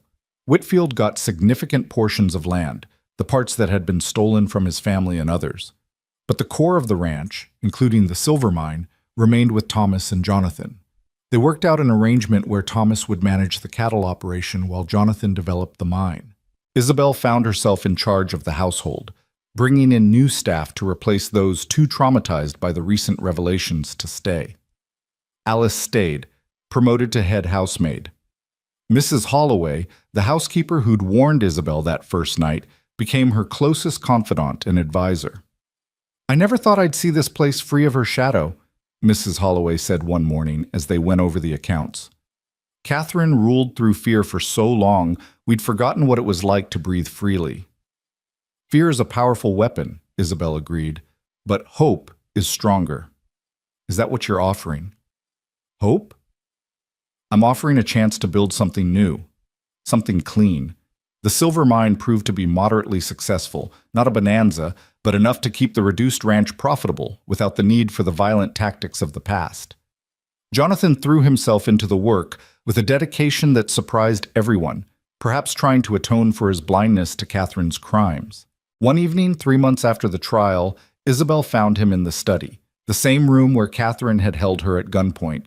He was going through old papers, sorting them into piles. "What are you doing?" she asked. "Trying to figure out which contracts were legitimate and which were coerced. I want to make reparations where possible. That could bankrupt us. Then we'll be honestly bankrupt rather than dishonestly wealthy." She moved to help him, and they worked in companionable silence for a while. Then Jonathan spoke quietly. "I dream about them sometimes. Sarah, Emma, Margaret. They stand at the foot of my bed, accusing me. Margaret's alive, but she almost wasn't. And the others, I should have known, should have seen. Catherine was careful. She fooled everyone. She didn't fool you. I had the advantage of being the fourth. I could see the pattern." Jonathan set down the papers he was holding. "Do you think you could ever forgive me? For bringing you into this? For the lies?" Isabel considered the question. Over the past months, she'd seen him work tirelessly to right old wrongs. She'd watched him face the community's scorn with dignity. She'd observed his genuine remorse and his determination to be better than his father, better than his past. "I think," she said carefully, "that forgiveness is earned through actions, not words. You're earning it day by day." "And love?" His voice was barely a whisper. "Could you ever love a man with so much blood on his family name?" Isabel thought of her mother, dying in that Boston tenement, telling her to be brave, to seek more than mere survival. She thought of the train ride to Montana, full of hope and fear. She thought of standing in that study, choosing to stay and fight rather than run. "Love is more complicated than forgiveness," she said, "but it's not impossible." Ezra Dalton came calling one afternoon, finding Isabel overseeing the planting of a new garden where the old oak tree, Sarah's grave, had stood. The tree had been removed, the remains properly buried in the town cemetery. "Making changes, I see," he observed. "Making amends," she corrected. "Same thing sometimes." He dismounted, standing beside her to survey the work. "I owe you an apology." "For what?" "For not doing more. I knew something was wrong here. We all did. But Catherine was—" He paused, searching for words. She was like a force of nature. It seemed easier to work around her than confront her. "Evil thrives when good people do nothing," Isabel said. A harsh truth. Dalton was quiet for a moment. I actually came to make you an offer. Oh, my ranch is successful, but I have no family, no heirs. I was thinking of taking on partners, expanding operations. The Mercer Ranch, what's left of it, would be a good fit. A merger? Of sorts. Your husband and his brother have the land and the mine. I have the capital and the connections. Together, we could build something that would last, something honest. Why would you help us? You and Jonathan have been rivals for years. Rivals, yes, but that was mostly about Catherine's machinations, pitting us against each other to maintain control. Dalton smiled slightly. Besides, I admire what you're trying to do here. It takes courage to rebuild on poisoned ground. I'll discuss it with Jonathan and Thomas. You do that. He moved to remount his horse, then paused. You know, when you first arrived, I thought you were just another lamb to the slaughter. I've never been happier to be wrong. That evening, Isabel presented Dalton's offer to the brothers. They discussed it late into the night, weighing the benefits against the cost to their pride. In the end, pragmatism won. We need allies, Thomas said. Catherine made enemies of everyone. We need to reverse that. Agreed, Jonathan said, though it clearly pained him. But equal partners, not junior ones. I'll negotiate the terms, Isabel said, and both men looked at her in surprise. You? I've been studying the books, the contracts, the law. I understand the business now. She straightened. Besides, I'm the only one here without a history with Dalton. I can be objective. The negotiations took a week, but in the end, Isabel secured terms that were favorable to all parties. Dalton was impressed, Jonathan was proud, and Thomas just laughed. We should have let you run things from the beginning, he said. Spring arrived with a letter from Margaret Foster, now recovered enough to write personally. Isabel read it aloud to Jonathan and Thomas in the study. Dear Mrs. Mercer, I hope this letter finds you well and thriving. I've heard of the changes you've brought to the ranch, and I'm glad something good has come from so much pain. I wanted you to know that I harbor no ill will toward any of you except Catherine, who has received her just punishment. I came to the ranch as a spy, but I stayed because I'd begun to see the possibility of redemption in that place. You've accomplished what I could only dream of. The silver mine was my secret, discovered during my investigations but never reported to Whitfield. I kept it hidden, thinking perhaps it could be Jonathan's salvation if he ever broke free of Catherine's influence. I'm glad it's now yours. I won't be returning to Montana. I've seen enough of death and deception for one lifetime. But I wanted you to know that you have my blessing and my admiration. You're stronger than I ever was. May you find the happiness that eluded those who came before you. Sincerely, Margaret Foster. She forgives us, Jonathan said wonderingly. She's giving us permission to move forward, Isabel corrected. There's a difference. Summer brought unexpected prosperity. The mine produced steadily, the cattle thrived under Thomas's management, and the partnership with Dalton opened new markets. The ranch that had once been built on blood and lies was slowly transforming into something legitimate. Isabel established a school for the ranch hands' children, bringing in a teacher from the East. She started a fund for the families of those who'd been wronged by the elder Mercer, quietly distributing money to help them rebuild their lives. One hot July afternoon, she was working in the garden when Alice came running, her face flushed with excitement. Mrs. Mercer, come quickly. It's Mr. Jonathan. Fear clenched Isabel's heart. She followed Alice at a run, expecting disaster. Instead, she found Jonathan in the study, holding a letter with shaking hands. What is it? She asked. He looked up and she was shocked to see tears in his eyes. It's from a lawyer in San Francisco. My mother's family. I thought your mother had no family. So did I. But apparently she had a sister. She's been looking for us for years. Father told her my mother was dead, told us we had no other family. He held out the letter. She wants to meet us. She has letters from my mother, things Father kept from us. Isabel read quickly. The aunt, Josephine Hartford, was wealthy in her own right, having married a shipping magnate. She'd hired investigators to find her nephews after seeing news of Catherine's trial. Will you go to her? Isabel asked. Will you come with me? The question hung between them. In the months since their marriage, they'd developed a partnership, even a friendship, but they'd maintained separate bedrooms, separate lives in many ways. This would mean traveling together as truly married couple. Yes, Isabel said. I'll come. The trip to San Francisco took a week by train and stagecoach. They traveled in comfort this time, no longer needing to pinch pennies. Isabel watched the landscape change from Montana's rugged mountains to California's golden hills, feeling as if she were traveling not just through space but through time, leaving the old life behind. Josephine Hartford was nothing like Catherine. Where Catherine had been hard and cold, Josephine was warm and emotional. She embraced both Jonathan and Thomas, who joined them at the last minute, with tears streaming down her face. "You look just like her," she said to Jonathan, "just like my dear Mary." They spent a week in San Francisco, learning about the mother they'd barely known.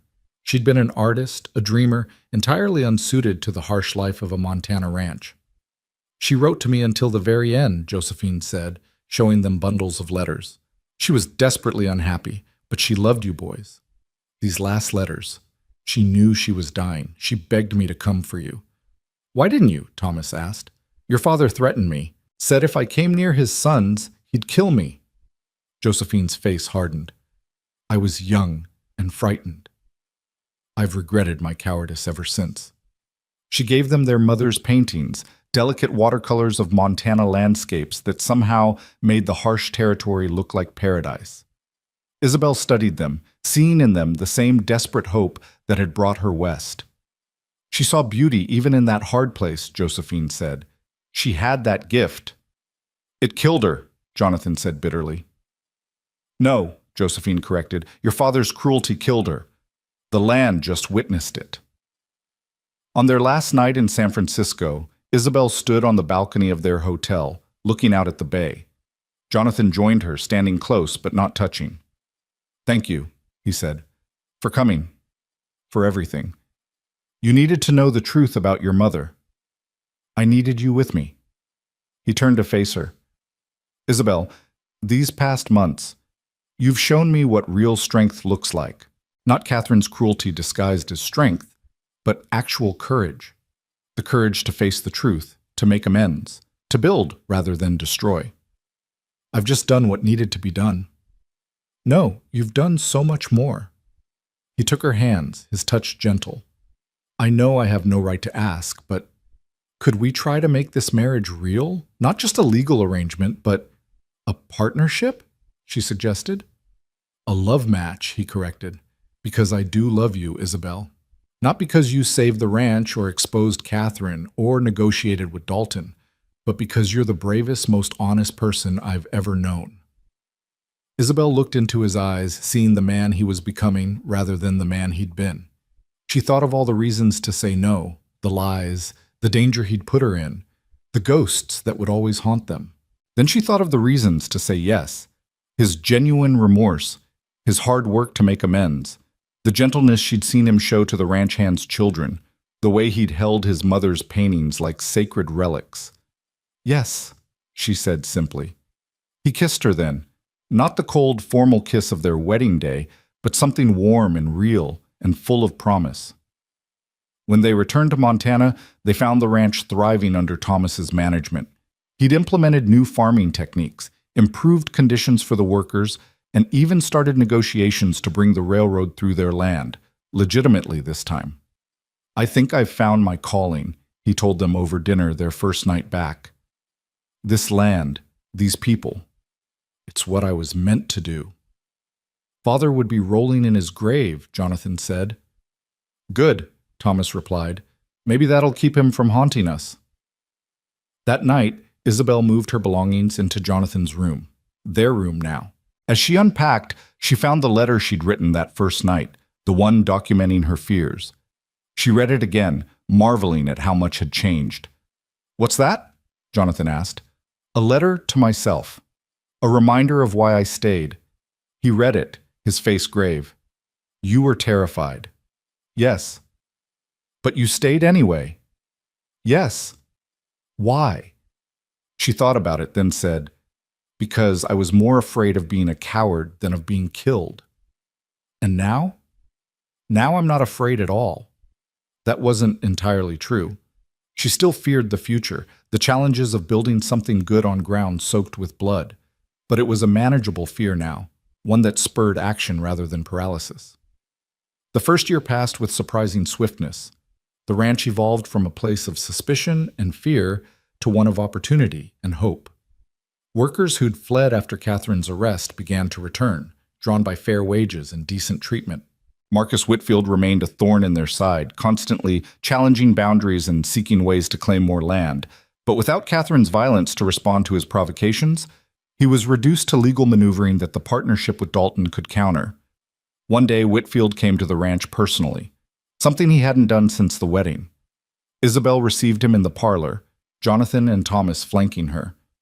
"I have a proposition," he said without preamble.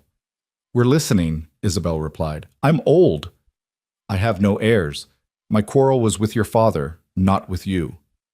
He looked at the brothers. "I propose a truce. A real one. Your family wronged mine, that's undeniable. But continuing this feud serves no one." "What are you suggesting?" Thomas asked. "A marriage of our holdings. Not through partnership, but through an actual marriage. I have a niece, Elizabeth. She's educated, intelligent, and of marriageable age." "You want one of us to marry your niece?" Jonathan asked incredulously. "Thomas, specifically. He's unwed, and from what I hear, he's the better businessman anyway." Thomas laughed. "You want to settle a blood feud with a wedding?" "It's been done throughout history," Whitfield pointed out. "Think about it. Our combined holdings would be the largest in the territory. We could bring real civilization to this place. Schools, hospitals, proper towns." "I won't marry for land," Thomas said firmly. "Then meet her first. She's arriving next week to visit. If nothing comes of it, so be it. But at least consider the possibility of peace." After Whitfield left, the three of them sat in stunned silence. "It's not the worst idea," Isabel said finally. "It's medieval," Thomas protested. "It's pragmatic," she countered. "And you wouldn't be the first to marry for alliance. Look at Jonathan and me. That's different. You chose each other, eventually." "After starting as strangers brought together by circumstance," she reminded him. "At least meet the girl." Elizabeth Whitfield arrived the following week, and she was nothing like what any of them expected. Where her uncle was cold and calculating, she was warm and witty. Where he was fixated on the past, she looked to the future. "I know why I'm here," she said bluntly at dinner that first night. "Uncle Marcus thinks he's being clever, using me as a peace offering. What he doesn't realize is that I have my own agenda." "Which is?" Thomas asked, clearly intrigued despite himself. "To build something worthwhile in this godforsaken territory. I've been educated in Boston. I'm a trained nurse. I want to establish a proper hospital here. Uncle's money could fund it. Your family's influence could support it. And marriage?" She shrugged. "If it happens, it happens. But I won't be bargained off like cattle. If we marry Thomas Mercer, it'll be because we choose it, not because our families decree it." Isabel liked her immediately. The courtship that followed was surprisingly genuine. Thomas and Elizabeth discovered shared interests in land management, sustainable farming, and social reform.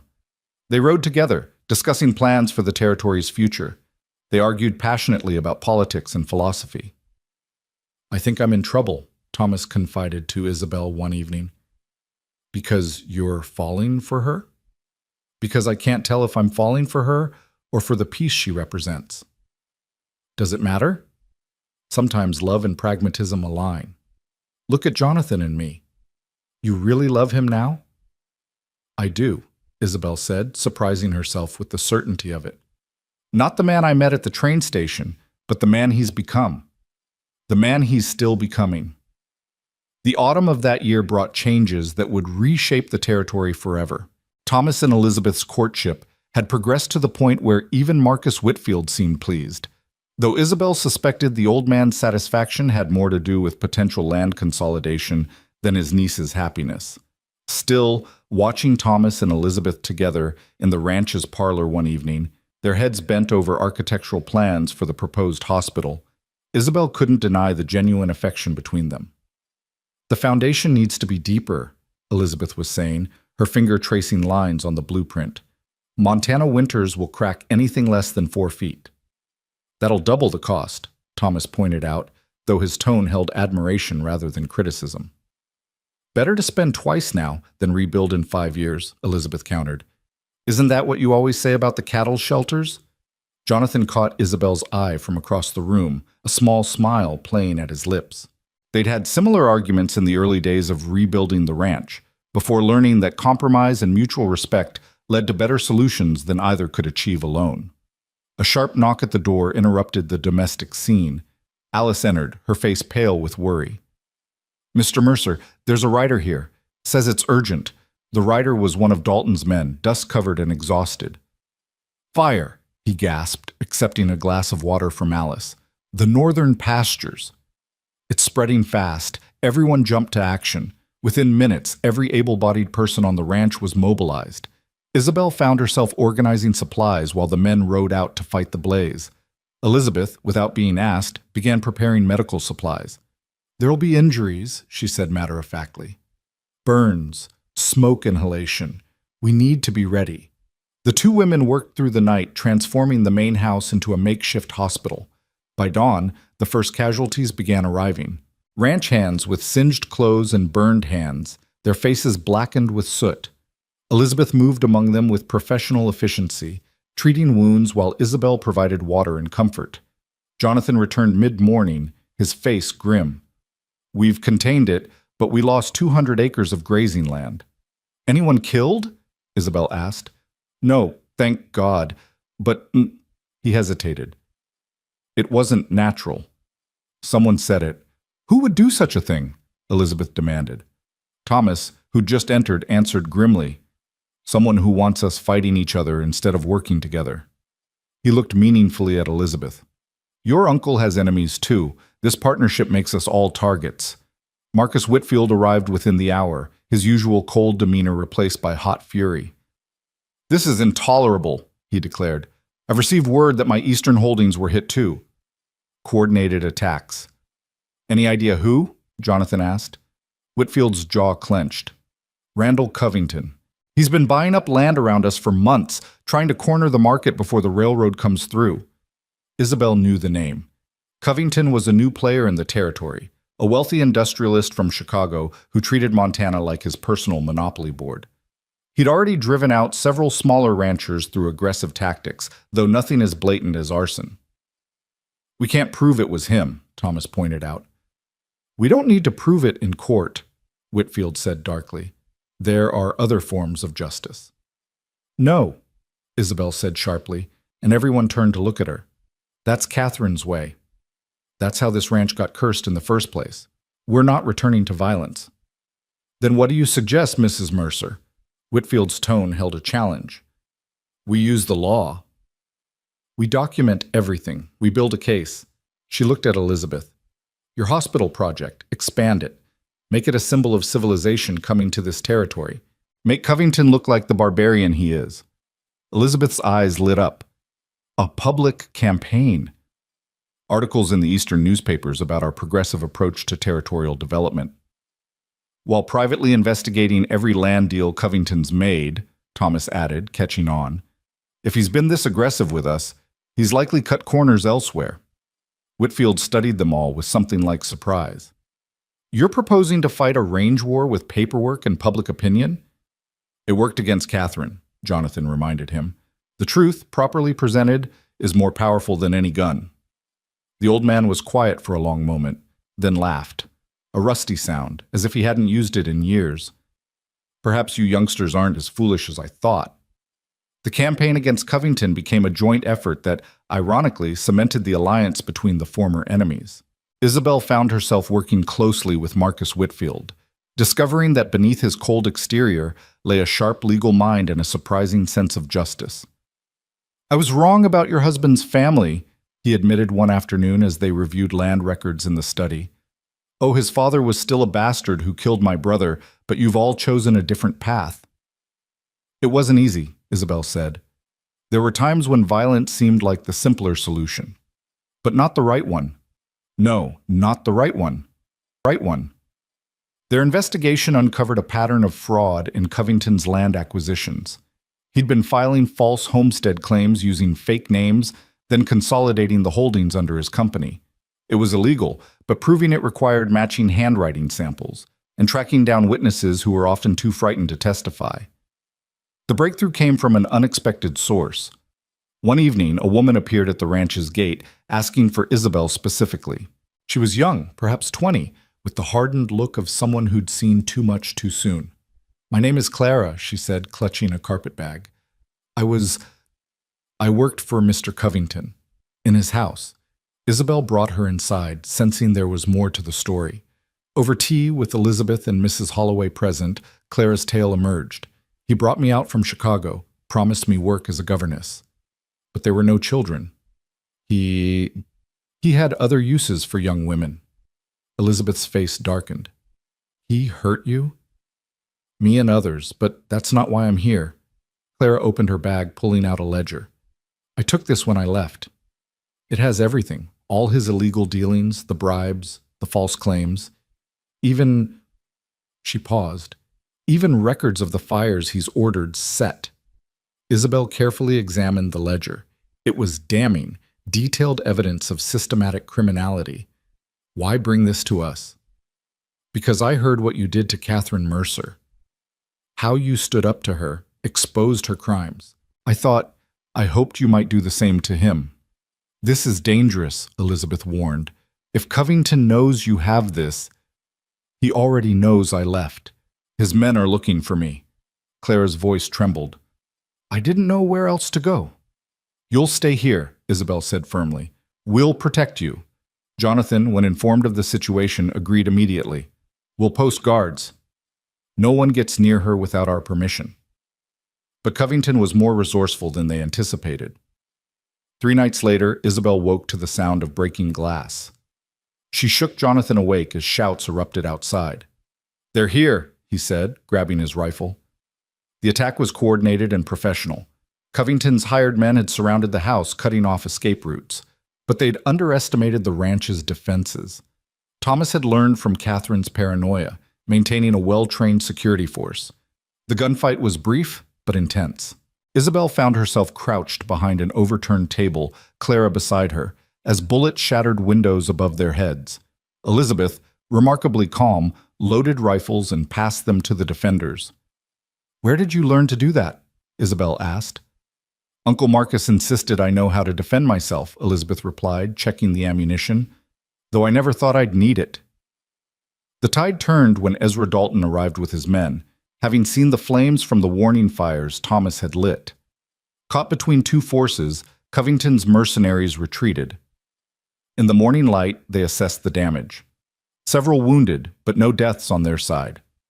2 of Covington's men had been captured and, faced with the prospect of hanging for attempted murder, were willing to testify against their employer.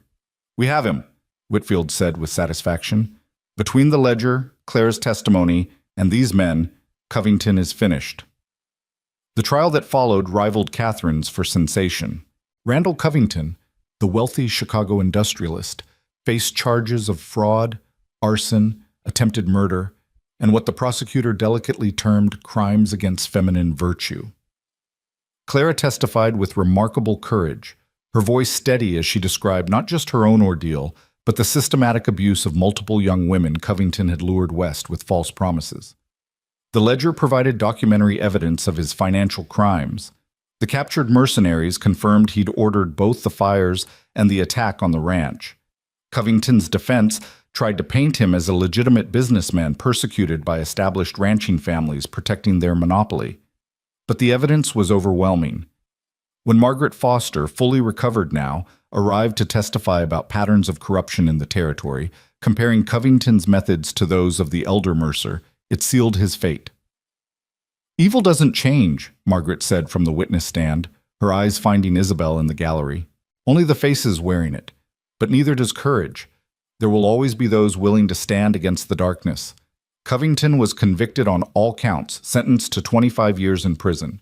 His assets were seized, his land redistributed to the families he'd cheated. Clara, with support from Elizabeth and Isabel, opened a small school for girls in town, determined to provide the education and protection she'd lacked. The victory celebration at the ranch was subdued but genuine. Marcus Whitfield raised a glass to the new generation. his weathered face showing something that might have been pride. "I came to this territory for revenge," he admitted. "I stayed for profit. But you've shown me something else is possible, something better." 2 weeks later, Thomas and Elizabeth announced their engagement. It was, they insisted, a love match that happened to be politically advantageous. Watching them together, Isabel believed it. They shared a vision for the territory's future that went beyond land and cattle to schools, hospitals, and genuine civilization. The wedding, held at Christmas, was everything Isabel's hadn't been. The entire territory seemed to attend, celebrating not just a union, but a symbolic end to the old feuds. Isabel stood as Elizabeth's matron of honor, Jonathan as Thomas's best man. "No ghosts here," Thomas whispered to Isabel during the ceremony. "We finally laid them to rest." But ghosts, Isabel had learned, were never completely gone. They surfaced in unexpected moments, like when she found Jonathan standing before the portraits of the dead brides, which he'd moved to a private room rather than destroy. "We can take them down," she offered. "No," he said quietly. "They're part of our history. We shouldn't forget, even if we've moved forward." "Do you still dream of them?" "Sometimes, but now they're peaceful. I think they approve of what we've become." The winter brought its own challenges. Heavy snows isolated the ranch for weeks, testing their preparedness. The silver mine had to shut down temporarily when the passages became dangerous, but they'd planned for contingencies, and the ranch survived on its reserves. During those long, snowbound weeks, Isabel and Jonathan grew even closer. They read together by the fire, planned improvements for spring, and talked about the future with a hope neither had possessed a year ago. "I want children," Jonathan said one evening, surprising them both with the admission. "I want to raise them here, on clean ground, with honest values. Even knowing the history, especially knowing it. They should understand that people can choose to be better than their past." Isabel touched her still flat stomach, where she'd recently begun to suspect new life grew. "Then you'll be pleased to know your wish might be granted sooner than you think." Jonathan's joy was overwhelming, tempered only by concern for her health. "We'll get the best doctor, the best care." "We'll get Elizabeth," Isabel corrected. "She's delivered dozens of babies in Boston." "I trust her more than any doctor." Spring arrived with 2 pieces of news that would reshape their world again. First, the railroad company confirmed they would build through the territory, with a station at the town. Land values would soar, bringing prosperity, but also new challenges. Second, Catherine had died in prison. The news came in a brief telegram, no details beyond the date and cause: pneumonia. Jonathan stared at it for a long time before speaking. "I should feel something," he said. "Grief, relief, anything. But there's just emptiness." "She was family," Isabel said. "Complicated, terrible family, but family nonetheless." They held a private burial, just the immediate household. Even Marcus Whitfield attended, standing silent as they lowered Catherine's coffin into the ground beside her brother. No words were spoken over the grave. What could be said? But Thomas planted a rosebush at its head. "Everyone deserves some beauty," he said when questioned. "Even her." With Catherine's death, the last connection to the old ways seemed severed. The ranch moved fully into its new identity as a force for progress in the territory. The hospital Elizabeth had designed broke ground that spring, funded jointly by all the allied families. The school Clara ran expanded to include boys as well as girls. Isabel's pregnancy progressed smoothly under Elizabeth's care. As her condition became known, she received visits from women throughout the territory, many sharing their own stories of coming west as mail-order brides or seeking new lives on the frontier. "You give us hope," one woman said, "that we can be more than what we were brought here to be." But prosperity brought new challenges.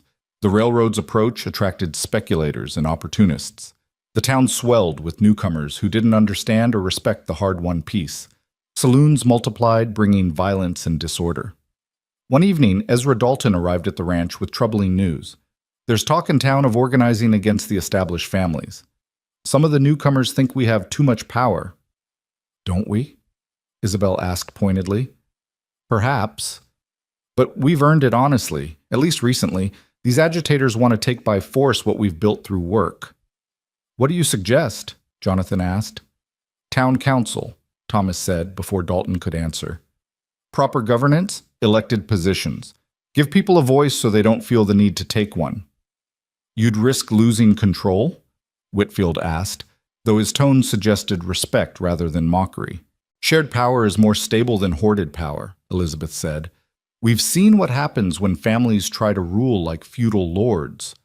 The decision to establish democratic governance in the town was revolutionary for the territory. The established families would still have influence, but no longer absolute control. It was a risk, but one that aligned with their new principles. The first election was contentious. A populist candidate ran against Jonathan for mayor, painting him as the heir to corruption.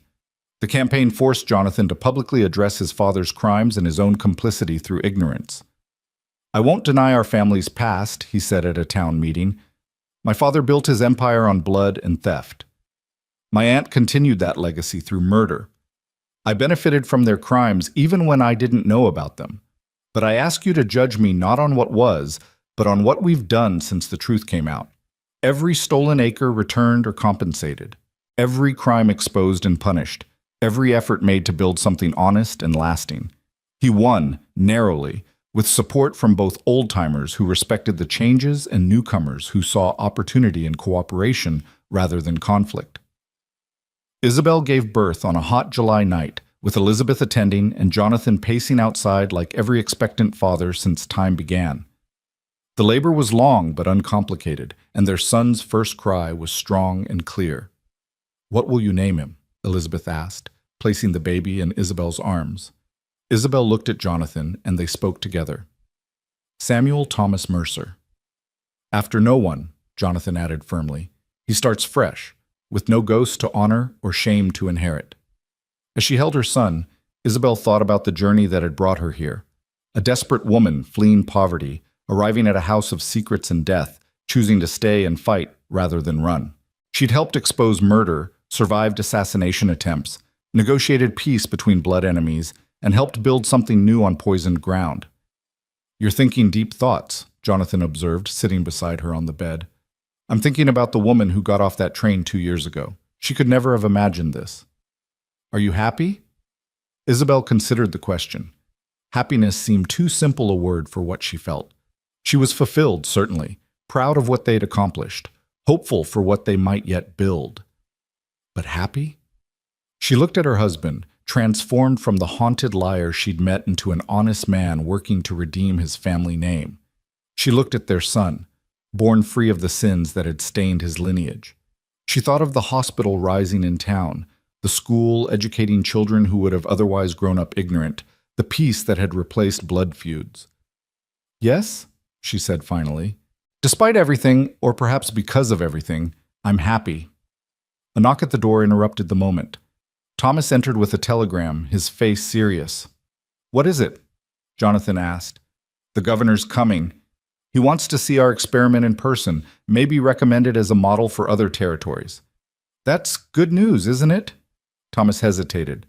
He's bringing federal investigators. There are questions about some of the old land claims, things that go back to Father's time. They might invalidate significant portions of our holdings. The room fell silent. After everything they'd overcome, the past still reached out to threaten their future. Then we face it, Isabel said, adjusting Samuel in her arms. We've hidden from nothing else. We won't start now. It could cost us everything, Thomas warned. We've already lost everything once, Jonathan reminded him. We survived. We'll survive again if necessary. Together, Elizabeth added from the doorway, where she'd been listening. Whatever comes, we face it together. Marcus Whitfield appeared behind her, his presence still somewhat surprising at family gatherings. The investigators will look at my claims too. We're all at risk. Then we all stand together, Isabel said. Former enemies united by truth rather than divided by lies. The preparations for the governor's visit consumed the rest of the summer. Every document was reviewed, every claim verified or marked as questionable. They found more irregularities than expected, shadows of the elder Mercer's crimes reaching further than anyone had realized. We could fight this, Whitfield suggested during one late-night planning session. Hire lawyers, dispute every challenge. And prove we've learned nothing, Isabel countered. No, we document everything ourselves, present it to the investigators. Show them we're committed to justice even when it costs us. You're talking about giving up thousands of acres. I'm talking about keeping our integrity. Isn't that worth more than land? Whitfield studied her with those sharp gray eyes. You really believe that? I do. The question is whether you do. The old man was quiet for a long moment, then laughed, fuller and more genuine than before. You know, I came here for revenge. Then I stayed for profit. But you've taught me something else might matter more. Very well, Mrs. Mercer. We'll do it your way. The governor arrived with great fanfare, his entourage including federal investigators, newspaper reporters from as far as New York, and curious officials from other territories. The entire town turned out to greet them, a testament to how much had changed. The investigation was thorough and sometimes painful.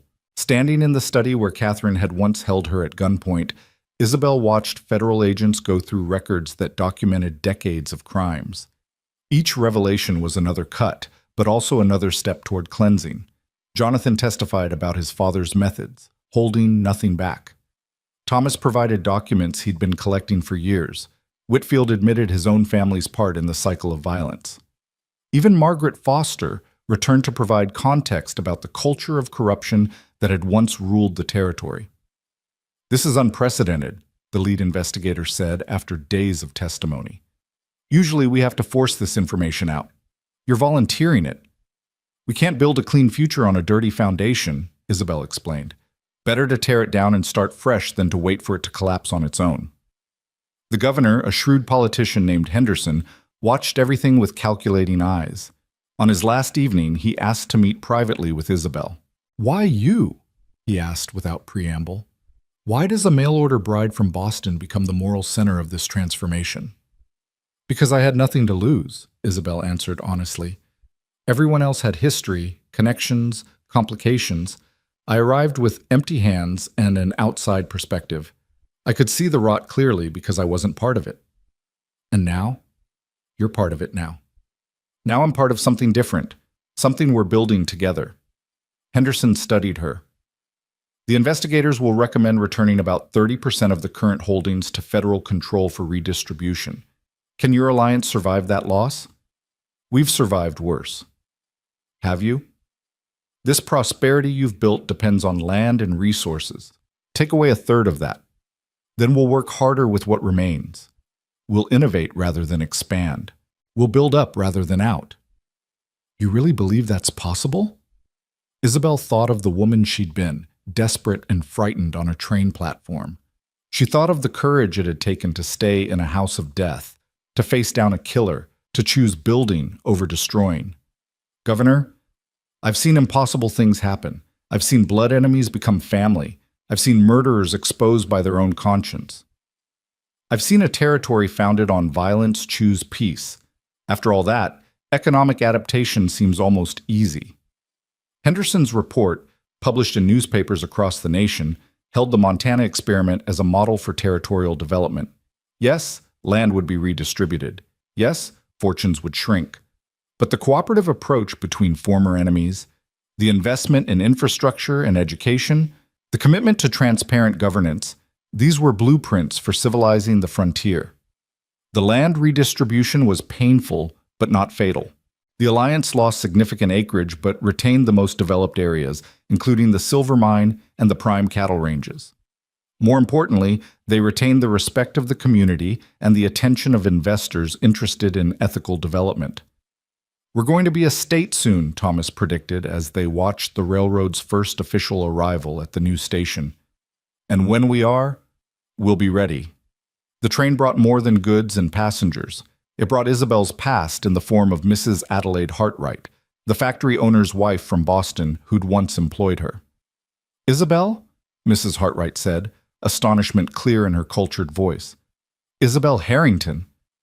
Isabel Mercer now, she replied, trying to hide her discomfort at this collision of worlds.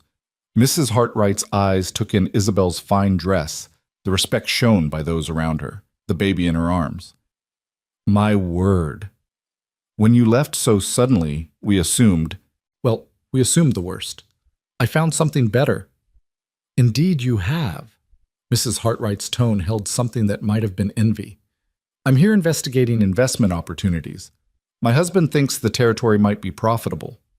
It might be, Isabel agreed, for those willing to work honestly for their profits.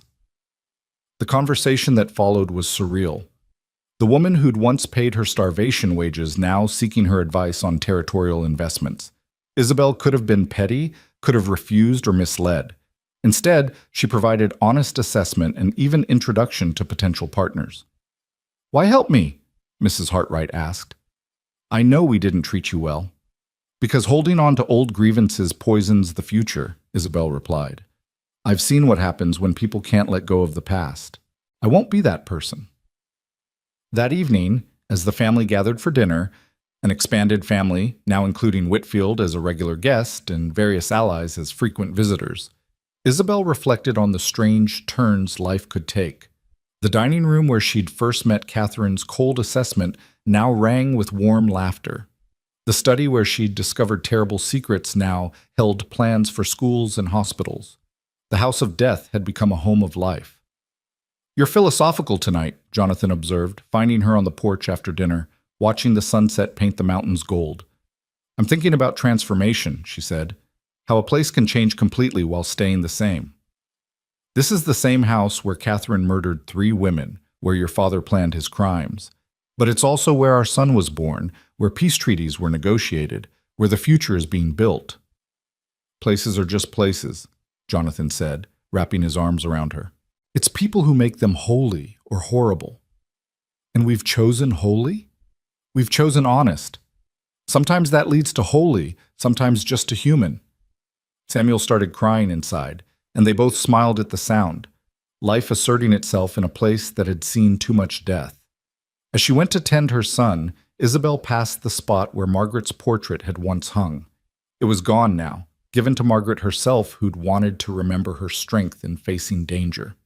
In its place hung a landscape Elizabeth had painted, showing the valley not as it was, but as it could be, dotted with homes, schools, churches, and fields of grain where now only grass grew. It was an ambitious vision, perhaps impossible, but Isabel had learned that impossible was just another word for untried. She'd survived when she should have died, found love where she'd expected only survival, and helped transform a cursed kingdom into something approaching grace. The story wasn't over. There would be more challenges, more tests, more moments when the past reached out with skeletal fingers to drag them back. But tonight, with her son in her arms and her chosen family around her, Isabel Mercer allowed herself to believe in the painted future on the wall. She'd earned that much, at least. The silver mine's whistle echoed across the valley, calling the night shift to work. It was a sound of industry, of progress, of honest labor for honest wages. Once these hills had echoed with gunfire and screams. Now they rang with the sounds of building. Thomas and Elizabeth announced at breakfast that they were expecting their first child. The news was greeted with joy tempered by concern. Childbirth was dangerous on the frontier, even with Elizabeth's medical knowledge. We'll bring in additional help, Jonathan immediately offered, the best midwife from Denver, if necessary. I appreciate the concern, Elizabeth said with a smile, but I trust our own resources. We've built something good here. Let's prove it by relying on it. The months that followed tested that confidence. Elizabeth's pregnancy was difficult, complicated by her insistence on continuing her work at the hospital even as she grew heavy with child. Thomas fretted constantly, his usual calm shattered by impending fatherhood. I understand now how you felt, he told Jonathan. The terror that something might go wrong, that the past might reach out one more time to exact payment. The past has no more claims on us, Jonathan said firmly, though Isabel could see he shared his brother's fears. The baby came early, on a night when an early winter storm had made the roads impassable. No help from Denver could have arrived anyway. It was Isabel and Mrs. Holloway who assisted Elizabeth through the long labor, while the men paced and worried outside. This is ridiculous, Elizabeth gasped between contractions. I've delivered dozens of babies. This should be simple. It's different when it's your own, Isabel said, remembering her own labor. But you're strong. stronger than any of us. The baby, a girl they named Mary after Jonathan and Thomas's mother, arrived just as dawn broke through the storm clouds. She was small but healthy, her cries strong enough to bring tears of relief to Thomas's eyes. "Another new beginning," he said, holding his daughter for the first time. "Another soul born free of the past." But the past, Isabel was learning, was never truly gone. It surfaced in unexpected ways, like when young Samuel began walking and found his way into the hidden room behind the bookshelf, which they'd never sealed, keeping it as a reminder. Or when a letter arrived from Sarah Morrison's sister, seeking answers about her death. Isabel answered every letter, painful as they were. She told the truth about Catherine's crimes, about the family's complicity through ignorance or greed, about the changes they'd made since. Some relatives were satisfied, even grateful. Others remained angry, and she couldn't blame them. "You take on too much guilt," Jonathan told her after a particularly harsh letter left her in tears. "You weren't even here when those crimes happened. But I benefited from them. We all did. This ranch, this life, it's built on their deaths." "No," he said firmly. "What was built on their deaths, we tore down. What we have now, we built ourselves, honestly. Don't let anyone take that from you." The railroad brought prosperity but also complexity. The town grew from a few hundred to several thousand within a year. Crime increased, despite the best efforts of the town council. Cultural conflicts arose between established residents and newcomers, between different immigrant groups, between those who wanted rapid development and those who feared losing their way of life. Isabel found herself mediating more and more disputes, her position as a former outsider who'd become an insider, giving her unique credibility. She established a women's council that crossed cultural lines, bringing together established ranchers' wives, new immigrants, and working women like Clara. "We're half the population," she argued when some men protested the council's influence. "Our voices should be heard." The Women's Council pushed for and won several reforms: mandatory school attendance for all children, regardless of background, health inspections for the rapidly multiplying saloons and brothels, a fund to support widows and orphans. Each victory was small, but together they began reshaping the town's character. One afternoon, while reviewing applications for teaching positions at the expanded school, Isabel was surprised to see a familiar name: Margaret Foster. Margaret's letter was brief but heartfelt. She'd recovered fully from her ordeal, had spent time teaching in California, but felt drawn back to Montana. "Perhaps it's foolish," she wrote, "but I have unfinished business there. Not revenge. Healing. I want to help build what I once only investigated." The decision to hire Margaret was controversial. Many in town knew her story, knew she'd been a Pinkerton spy. Some saw her return as suspicious, others as inappropriate given the family's history. But Isabel fought for her appointment, arguing that Margaret's unique perspective and proven courage made her ideal for teaching the next generation. "She survived what should have killed her," Isabel told the school board. "Who better to teach our children about resilience?" Margaret arrived on a crisp September morning, 3 years after her near death at Catherine's hands. She was thinner than in her portrait, her golden hair now touched with premature silver, but her eyes held a strength that hadn't been there before. "Mrs. Mercer," she said, extending her hand to Isabel at the train station. "Thank you for this chance." "Isabel, please." "We're far past formalities, don't you think?" Margaret smiled, an expression that transformed her serious face. "Then you must call me Maggie." Margaret Foster died in that attack. Maggie is who survived. The reunion at the ranch was awkward at first. Jonathan struggled to meet Maggie's eyes, the guilt of his blindness to Catherine's crimes weighing heavily. Thomas was overly formal, uncertain how to treat this woman who'd been both victim and spy. Even Elizabeth, usually so confident, seemed unsure. It was Samuel, now 3 years old and fearlessly curious, who broke the tension. He toddled up to Maggie and offered her his favorite wooden horse. "For you," he said solemnly. "Mama says you were hurt. Toys help hurts." Maggie knelt to his level, accepting the gift with equal gravity. "Thank you, young man. This is exactly what I needed." That evening, after the children were asleep, the adults gathered in the parlor, the same room where Isabel had first been assessed by Catherine. The irony wasn't lost on anyone. I need to say something, Maggie began.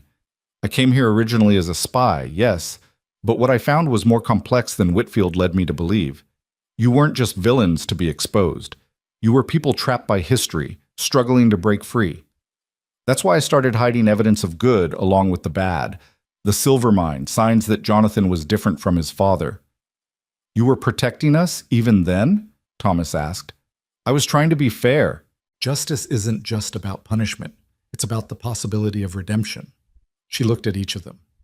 You've proven that possibility. That's why I wanted to come back. Maggie's presence in town stirred up old ghosts, but also brought unexpected benefits.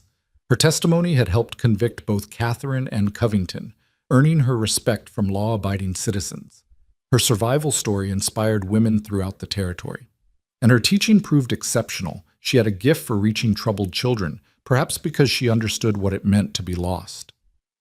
One of her first students was a boy named Daniel Covington, Randall Covington's son, abandoned after his father's imprisonment. The boy was angry, violent, lashing out at everyone around him. Other teachers had given up, but Maggie saw something familiar in his rage. He's not evil, she told Isabel after a particularly difficult day. He's terrified. His whole world collapsed, and everyone treats him like he's contaminated by his father's crimes. Some would say he is. Then some would be wrong. We're not our fathers, Isabel. Isn't that what this whole experiment is about?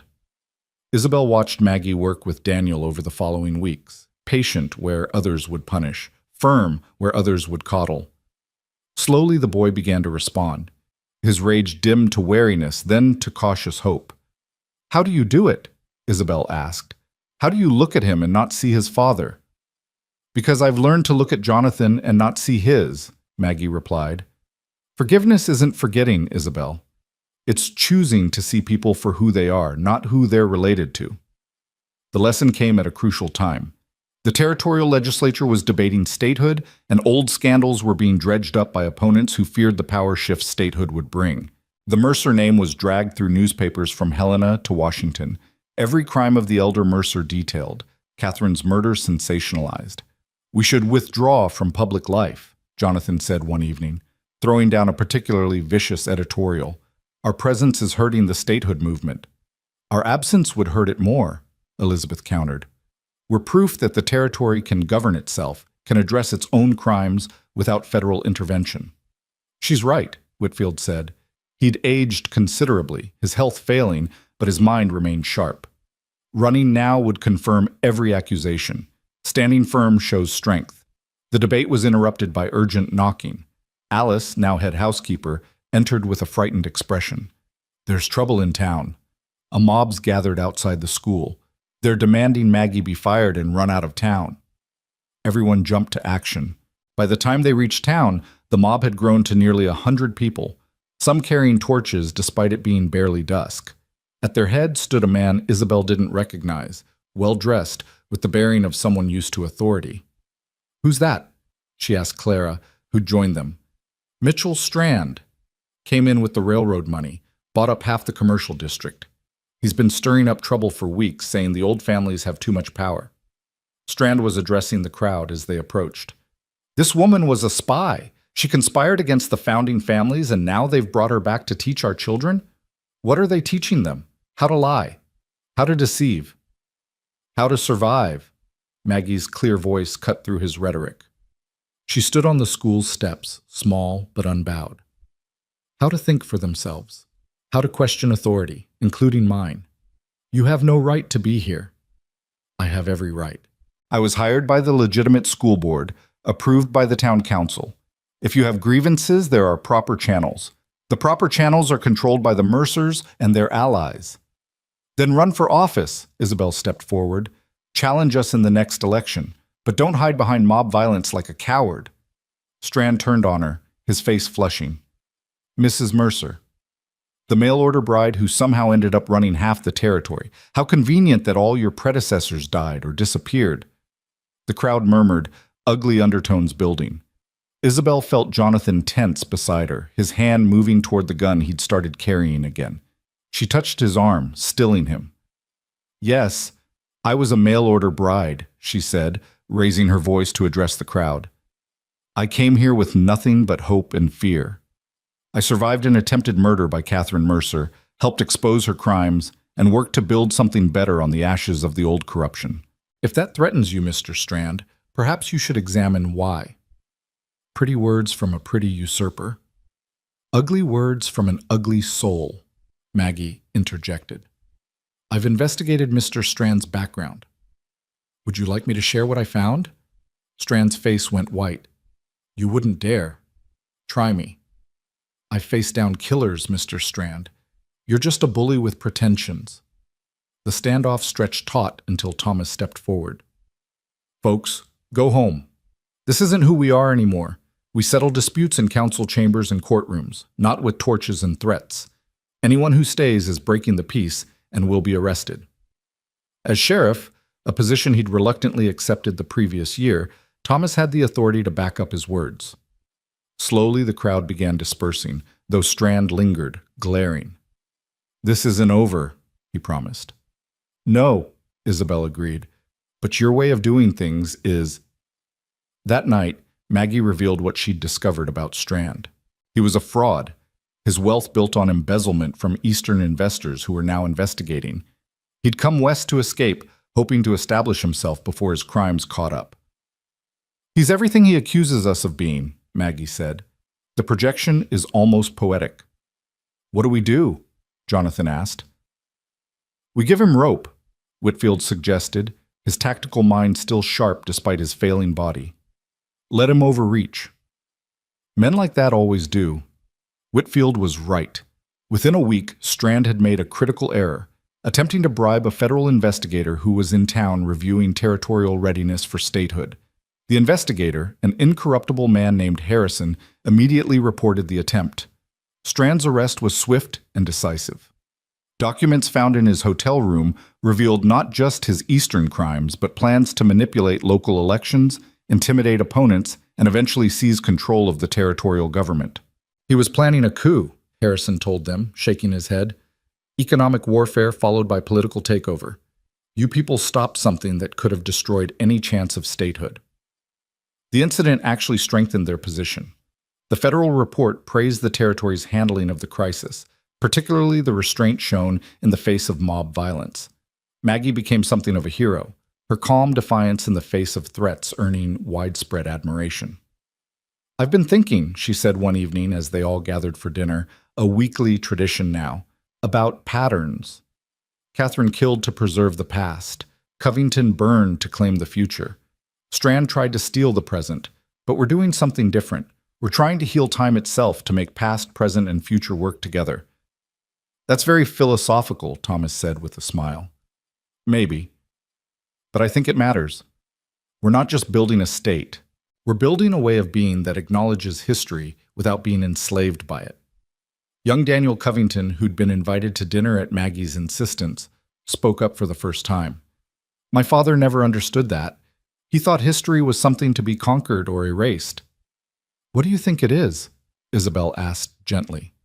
The boy, nearly a young man now at 15, considered. A teacher. Sometimes harsh, but always necessary. The wisdom from one so young, so burdened by his father's crimes, moved everyone. Elizabeth reached over and squeezed his hand. You're going to be all right, Daniel. Better than all right.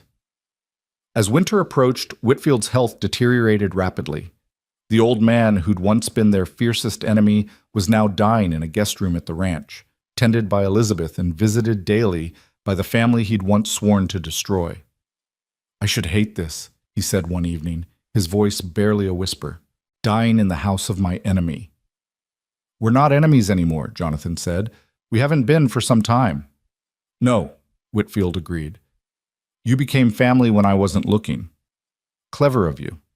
Despite his weakness, he insisted on completing one final task, formally adopting Daniel Covington and naming him heir to what remained of his estate after the land redistributions.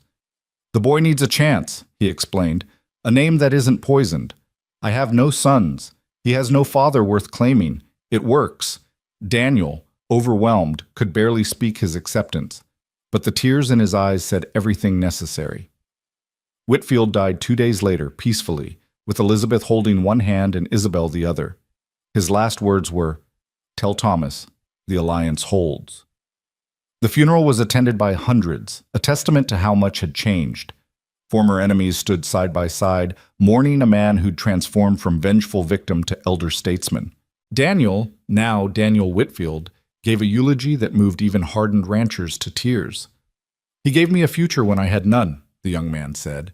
"He showed me that redemption isn't just possible, it's necessary. And he proved that even the deepest wounds can heal if we let them." Spring brought the news they'd all been hoping for. Montana would become a state. The celebrations were territory-wide, but Isabel felt a particular pride. They'd helped make this possible, not through the violence and corruption of the past, but through patient building and careful compromise. The Constitutional Convention included Jonathan as a delegate, one of the youngest but most respected voices. He fought for provisions protecting small farmers from large corporations, for women's property rights, for education funding. Not all his proposals passed, but enough did to matter. "You're becoming a politician," Isabel teased him one evening. "God forbid," he replied with genuine horror. "I'm just trying to make sure the mistakes of the past can't happen again." "They can always happen again. That's why we must stay vigilant." Samuel, now 5, interrupted their conversation by running in with a discovered treasure, an old photograph he'd found in the attic. It showed the elder Mercer, Jonathan's father, standing proud before the original ranch house. "Who's this, Papa?" Jonathan studied the photograph, his expression complex. "That's your grandfather, Sam. He did bad things, but he also built the beginning of what we have now." "Was he a villain?" "He was a man who made terrible choices. We try to make better ones. Will I make good choices?" Isabel pulled her son close. "We'll teach you how."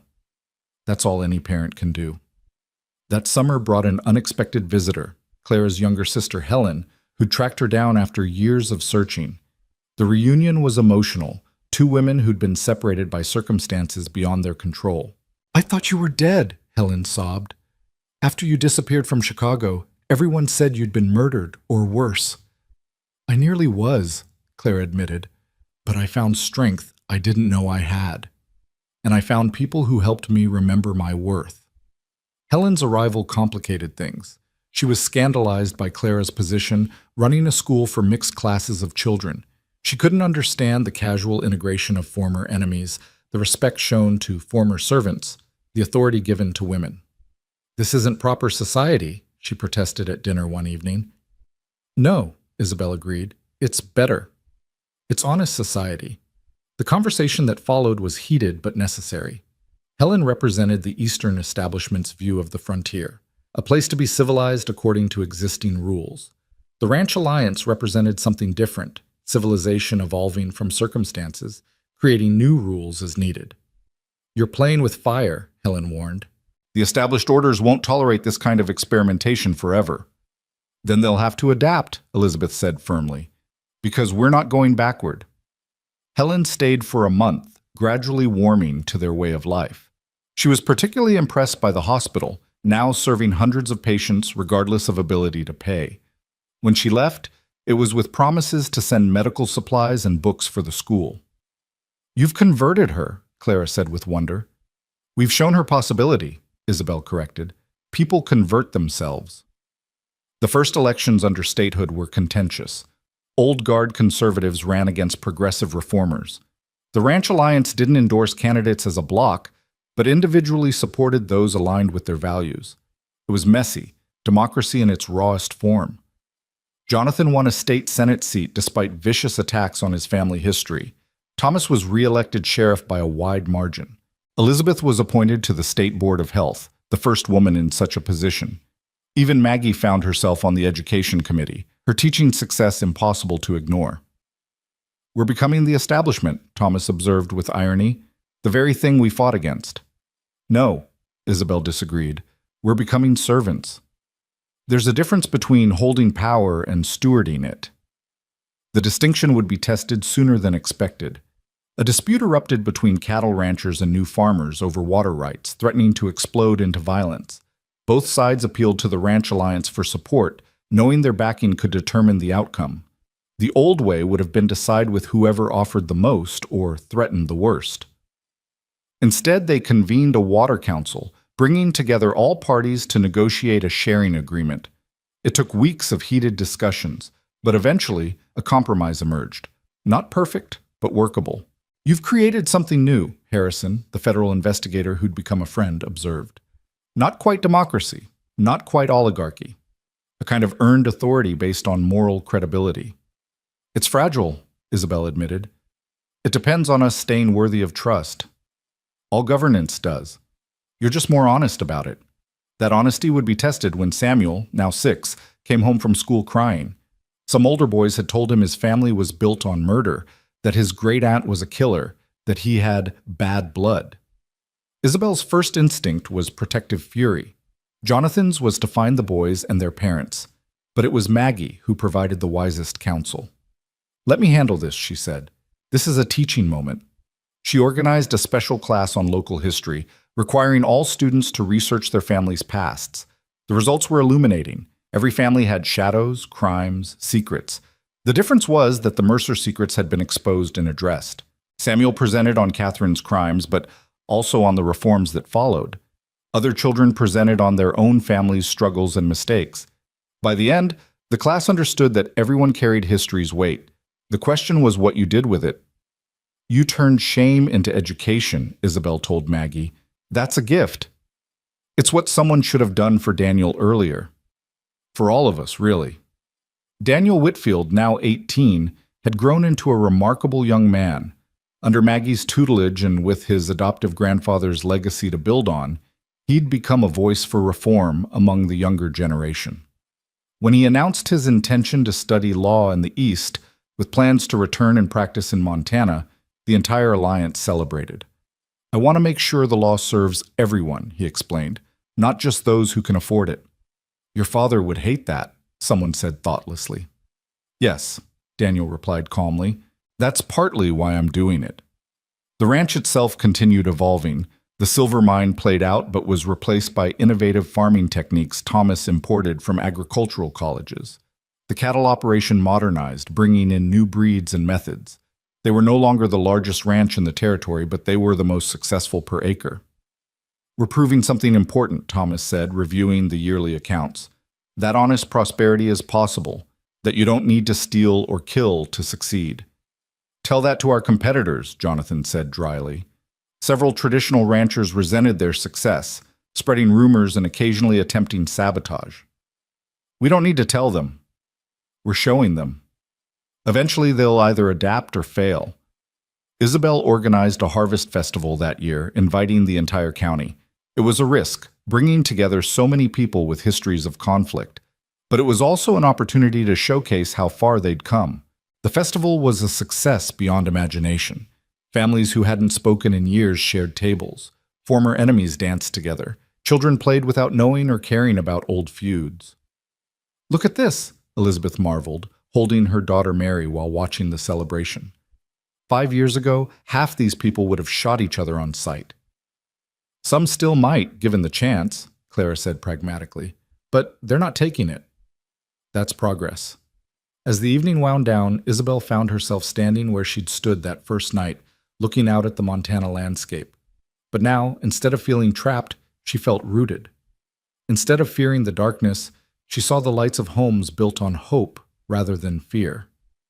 Jonathan found her there, as she knew he would. "Regrets?" he asked. "None. You?" "Only that it took so much pain to get here." "Pain was the teacher," she said, echoing Daniel's words. "We just had to be willing students." A commotion from the barn interrupted them. They arrived to find Thomas holding a telegram, his face pale. "What is it?" Jonathan asked. "Catherine. She didn't die of pneumonia. This is from a prison guard who just retired, had an attack of conscience. She was murdered. Another inmate paid by someone outside. The news cast a shadow over the evening's joy. Even Catherine, terrible as she'd been, deserved justice." "Who would do that?" Elizabeth asked. She had no power anymore, no threat to anyone. "Someone cleaning up loose ends," Maggie said quietly. "Someone who didn't want her talking." But she'd already confessed everything. Had she? Or were there secrets she kept even at the end? The investigation that followed revealed a deeper conspiracy than anyone had imagined.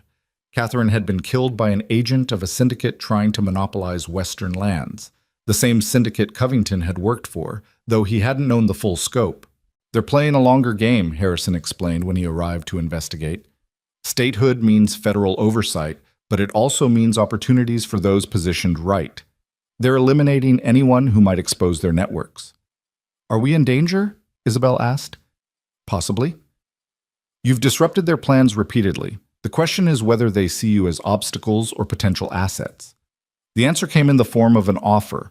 A representative of the syndicate arrived with a proposal. Join them, use their resources to expand and share in the coming prosperity, or continue opposing them and face the consequences. You've built something impressive, the man, calling himself Mr. Smith, said. But you're small fish in an ocean full of sharks. We're offering you a chance to swim with the sharks instead of being eaten. And if we refuse, Jonathan asked, then you'll face the full weight of progress. Railways rerouted around your land, banks calling in loans, markets mysteriously closed to your goods, death by 1,000 economic cuts. You're threatening us? I'm explaining reality. This is bigger than Montana, bigger than personal honor. This is about the future of American commerce. After Smith left, the Alliance convened an emergency session. The threat was real. They'd all heard of ranches destroyed by economic warfare, families bankrupted by coordinated attacks. We could fight, Thomas suggested. Expose them like we exposed Catherine. They're too big, too distributed, Whitfield, Daniel now, having taken his adoptive grandfather's name fully, pointed out. It would be like fighting smoke. Then we bend, Elizabeth asked, disgust clear in her voice. We adapt, Isabel said slowly. We've done it before. We find allies, build coalitions, make ourselves too valuable to destroy. How? By becoming symbols, by making our story national. If we're known widely enough, they can't move against us without exposing themselves. The plan that emerged was audacious. They would invite journalists from major Eastern papers to document their experiment. They would showcase their alliance as a model for civilized development. They would make themselves too visible to be quietly eliminated. It's risky, Jonathan warned. We'll be exposing ourselves to scrutiny. We've survived scrutiny before, Isabel replied. Truth is still our best weapon. The journalists arrived in waves from New York, Chicago, San Francisco. They came expecting Wild West cliches and found instead a complex society grappling with modern challenges. They interviewed everyone from Isabel to the youngest school children, from former enemies now working together to servants who'd become landowners. One journalist, a sharp woman named Catherine Mills from the New York Times, was particularly interested in Isabel's story. You're not what I expected, she admitted over tea. The stories made you sound like some kind of frontier saint. I'm just a woman who refused to be a victim, Isabel replied. That might be the most radical thing of all. The articles that followed created a sensation. The Montana experiment became a national talking point. Letters poured in from across the country, some supportive, some critical, all engaged. The syndicate found itself unable to move against them without attracting unwanted attention. You've bought time, Smith admitted when he returned. But not victory. We're patient. We can wait. So can we, Isabel replied. And while we wait, we'll keep building. Keep proving that there's another way. Smith studied her with something like respect. You really believe you can change how America does business? We already have. In one small corner of it, change spreads, Mr. Smith, like water finding cracks in stone. After he left, Jonathan asked, Do you really believe that? I have to. The alternative is accepting that all our work, all our sacrifices were for nothing. And if he's right, if they're too big, too powerful, then we'll have lived according to our principles. That's its own victory. Samuel interrupted their conversation, running in with news that would change everything. Mama! Papa! Aunt Maggie found something in the old mine. They rushed to the played-out silver mine, where Maggie stood with a geological survey team she'd brought in for the school's science program. Her face was alight with excitement. It's not silver, she said. It's copper. A massive deposit, deeper than the silver vein. The survey team estimates it's worth millions. The implications were staggering. Copper was the future, electrical wiring, telecommunications, modernization. With such a resource, they wouldn't just survive the syndicate's pressure, they could thrive independently. It's almost poetic, Thomas said. The mine that saved us once will save us again. If we can develop it without losing ourselves, Elizabeth warned, wealth has a way of corrupting even the best intentions. Then we'll have to be careful, Isabel said. We've come too far to fail now. The development of the copper mine required capital they didn't have. Traditional investors meant traditional compromises. Instead, they did something unprecedented. They offered shares to the community, to the workers, to anyone willing to invest small amounts. People's capitalism, Daniel called it. Ownership spread wide enough that no single entity can control it. The response was overwhelming. Small investors lined up, seeing not just potential profit, but participation in something meaningful. Even former critics invested, wanting to be part of the success story. The syndicate watched, frustrated. Their usual tactics, buying out major shareholders, corrupting management, wouldn't work against such distributed ownership. You're rewriting the rules, but Smith said during his final visit. I'm not sure whether to admire or pity you. Why not both? Isabel suggested. He laughed, the first genuine emotion she'd seen from him. Perhaps I will. You've won this round, Mrs. Mercer, but the game is far from over. We're not playing games, Mr. Smith. We're building lives. As the copper mine began production, bringing unprecedented prosperity, Isabel often thought about that scared woman stepping off the train 7 years ago. That woman had expected to find a poor farmer and a hard but simple life. Instead, she'd found murders and conspiracies, allies and enemies, challenges that had pushed her beyond any limits she'd imagined. But she'd also found love, not just with Jonathan, but with this entire community they'd built together. She'd found purpose in transforming a cursed legacy into a beacon of possibility. She'd found strength she never knew she possessed. Standing in the garden where Sarah Morrison had been buried, now blooming with life, Isabel watched her children play. Samuel, now 8, teaching his little sister Catherine, named for redemption, not the woman herself, how to ride. Thomas and Elizabeth's children ran alongside them, all of them unconscious of the bloody history beneath their feet. They'll never know, Maggie said, joining her. Not really. They'll know the facts, but not the fear. Good, Isabel said. That's the point. We survived the fear so they could live without it. And when the next challenge comes, because it will, then they'll face it with the tools we've given them, truth, courage, and the knowledge that even the worst situations can be transformed. You've become quite the philosopher, Isabel Mercer. I've had quite the education. As the sun set over the mountains, painting the sky in shades of gold and crimson, Isabel felt a deep satisfaction. Not completion, there was still too much work to do, but satisfaction that they'd chosen the harder path and walked it successfully. The knock at the door that evening brought unexpected visitors, a delegation from other territories come to study their model. As Isabel welcomed them, explaining how they'd transformed from blood feud to cooperative prosperity, she realized their story had become bigger than themselves. They were no longer just surviving or even thriving. They were teaching, showing others that American progress didn't have to mean American brutality, that civilization could grow from acknowledgement of sin rather than denial of it. Your experiment gives us hope, the delegation's leader said. If you could transform this place, perhaps we can transform ours. You can, Isabel assured her, but be prepared. The path is harder than you imagine and different than you expect.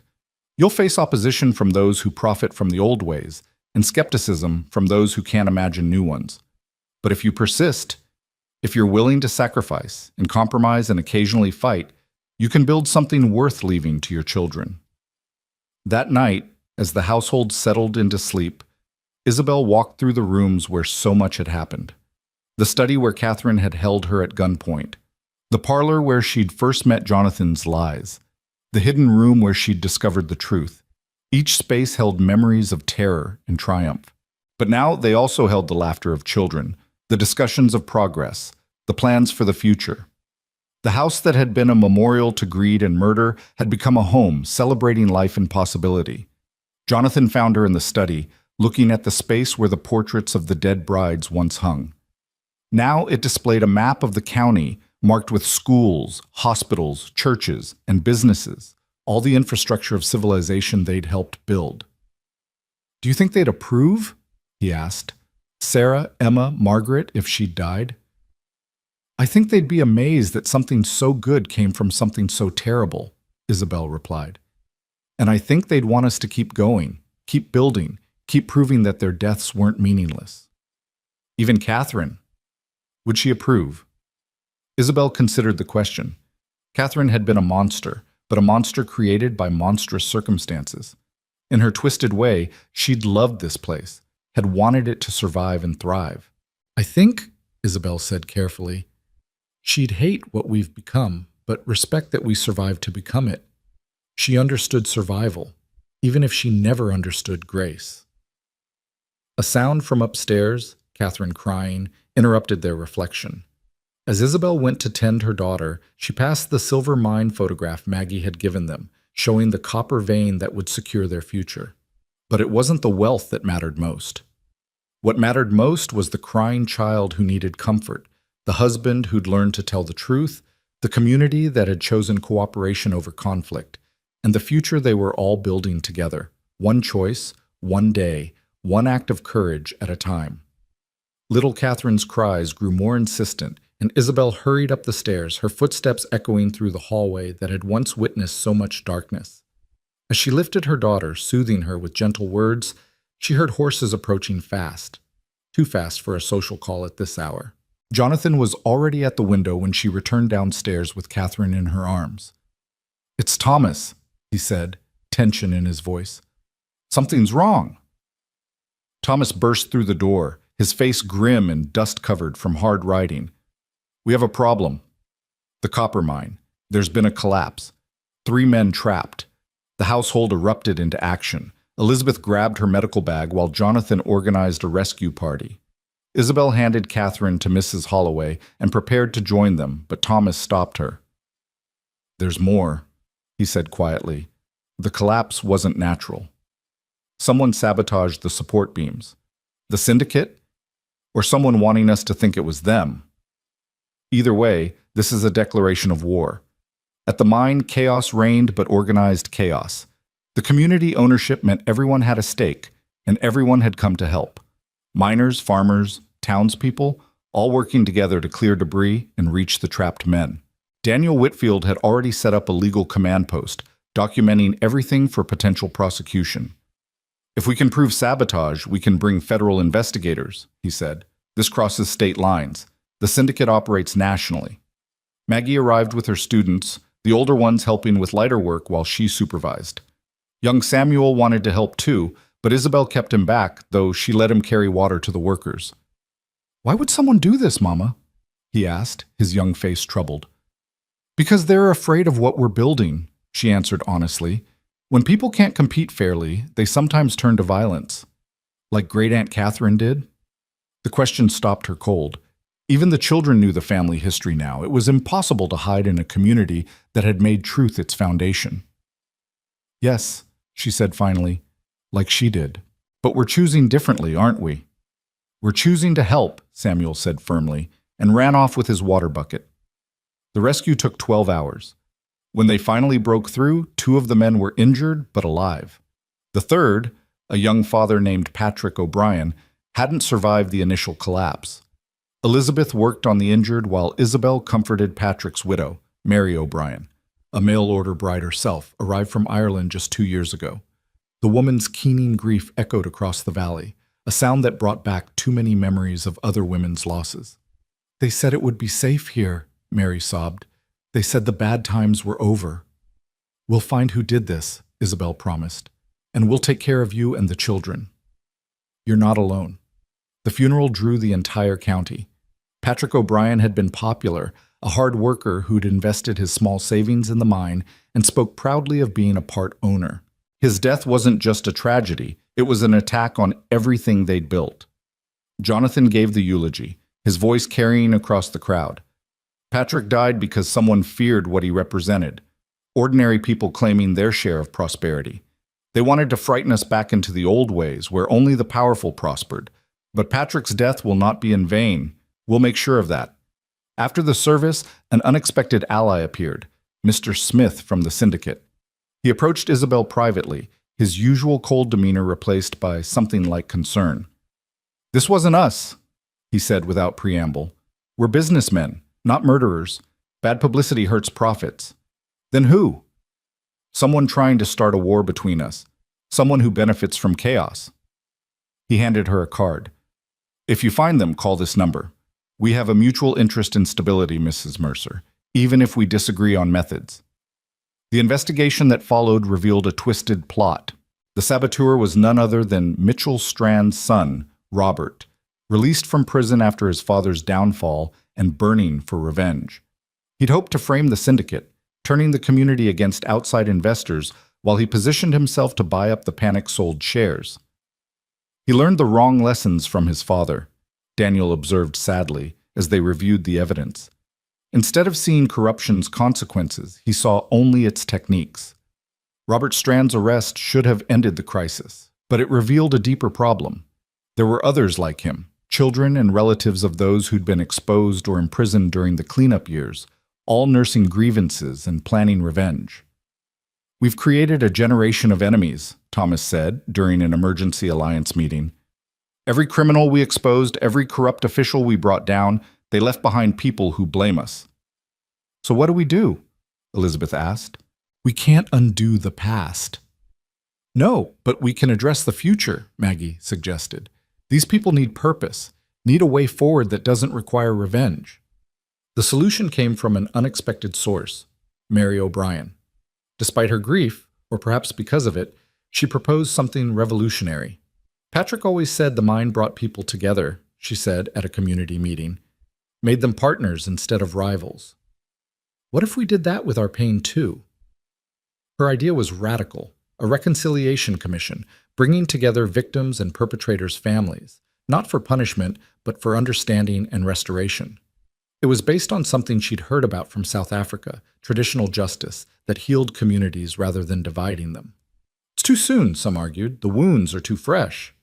"It's never too soon to start healing," Mary countered. "I don't want my children growing up poisoned by hatred." That's not what Patrick would want. The commission's first meeting was tense. Robert Strand sat across from the families his father had tried to destroy. Children of Catherine's victims faced the Mercer brothers.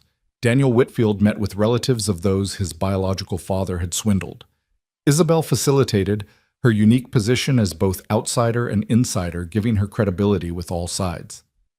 "We're not here to forget or forgive," she began. "We're here to understand and move forward.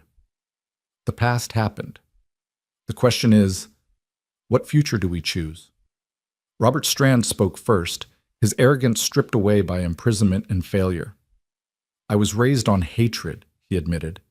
"My father taught me that the world was about taking what you could and crushing those who opposed you. When he fell, I thought it was my duty to avenge him." "Why?" Mary O'Brien asked directly. "Why was Patrick's life worth your revenge?" Robert struggled to answer. "It wasn't. I didn't think about individuals. You were all just pieces on a board to me." "That's the problem," Daniel Whitfield said quietly. "When we stop seeing people as people, anything becomes possible. My father did that. Catherine Mercer did that. We have to choose differently." The sessions continued weekly for months. They were painful, often angry, sometimes seemingly hopeless. But slowly, understanding emerged. Not friendship, that was too much to ask, but comprehension of how they'd all been shaped by the territory's violent history. One breakthrough came when Robert revealed information about other planned revenge attacks, choosing to prevent violence rather than enable it. Another came when the son of one of the elder Mercer's victims publicly forgave Jonathan and Thomas, saying they shouldn't carry their father's sins. "Forgiveness is an absolution," he clarified, "but hatred is a poison that kills the one who carries it. I choose to put it down." The commission's work attracted national attention again. Journalists returned, this time documenting something even more remarkable than economic cooperation, moral reconciliation in a land built on revenge. "You're performing a miracle," Catherine Mills from the New York Times said.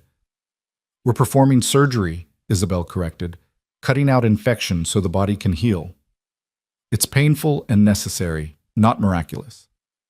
The copper mine reopened with new safety measures and a memorial to Patrick O'Brien at its entrance. Production exceeded expectations, bringing prosperity that spread throughout the county. The community ownership model meant everyone benefited, even former enemies who'd bought shares during the reconciliation process.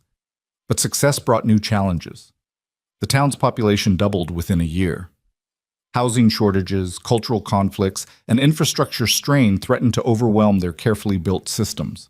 A tent city grew on the outskirts, filled with desperate people seeking opportunity. "We're becoming what we fought against," Elizabeth observed, looking at the shanty town from the hospital, a place where the established prosper and newcomers struggle. "Then we expand what we've built," Isabel said. "We've done it before." The solution required another evolution. They established a newcomers fund financed by a percentage of mine profits, providing temporary housing and job training for arrivals. Maggie expanded the school system, recruiting teachers from among educated immigrants.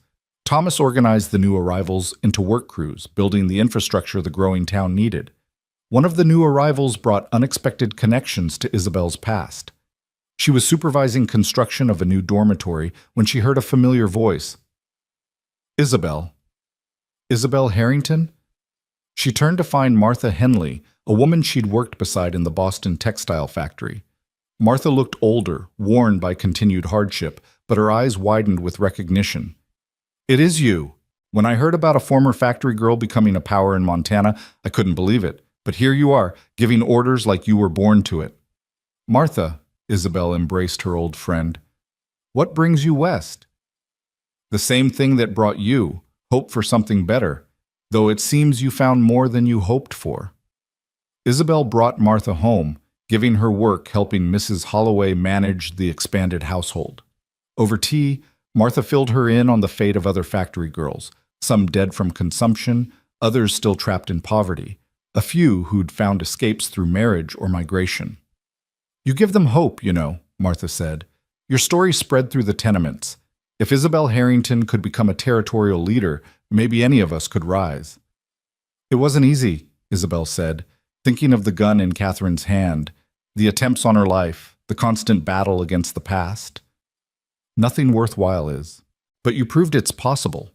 Martha's presence brought Isabel's past into her present in unexpected ways.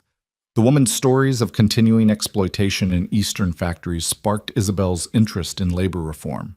She began corresponding with reformers, sharing the cooperative model they'd developed. "You're taking on too much," Jonathan warned. "We have enough enemies without challenging Eastern industrialists." "We have enough strength to help others," Isabel countered. "Isn't that the point of success, to lift others as we've been lifted?" Her correspondence with labor reformers led to an invitation that would change everything, speaking at a national conference on economic justice in Chicago. The alliance debated whether she should go. "It's dangerous," Thomas argued. "You'll be entering the syndicate's home territory." "It's necessary," Maggie countered. "Our story needs to be heard beyond Montana." In the end, Isabel went, but not alone. Jonathan, Daniel, and surprisingly, Robert Strand accompanied her, a reformed criminal adding authenticity to their message of transformation. Chicago was overwhelming after years in Montana. The buildings scraped the sky, the streets teemed with more people than lived in their entire county, and the poverty was more concentrated and desperate than anything in the territories. The conference itself was a revelation. Isabel met reformers from across the nation, all fighting similar battles against entrenched power. Her speech about the Montana experiment drew a standing ovation. "You've proven that there's another way," a union leader said afterward. "Not socialism, not unfettered capitalism, but something new." "Something old, actually," Isabel corrected. "Community cooperation is ancient. We just adapted it to modern circumstances. But the real revelation came from an unexpected encounter. At the hotel, Isabel was approached by an elderly woman in expensive clothes who'd been watching her throughout the conference. "You don't know me," the woman said, "but I knew your mother." Isabel's breath caught. Her mother had died when she was young, leaving few memories and fewer connections. "I'm Eleanor Pemberton. Your mother was my maid before she married your father. She was brilliant, could have done anything if birth had placed her differently. I see she passed that brilliance to you." Eleanor revealed that Isabel's mother had come from a wealthy family that disowned her for marrying beneath her station. "There's an inheritance," Eleanor said. "Not much, but enough to matter. Your grandmother left it in trust, hoping someday to reconcile. She died waiting." The inheritance, $10,000, was indeed significant, but more important was the knowledge that her mother had chosen love over wealth, principle over position. It explained so much about the values Isabel had absorbed without understanding their source. "She would be proud of what you've become," Eleanor said, "not because of your success, but because of how you've achieved it." Returning to Montana with new connections and unexpected resources, Isabel found the territory transformed yet again. Statehood had brought formal government, but also bureaucracy and complications. The simple alliances that had worked in territorial days now required legal frameworks and official positions.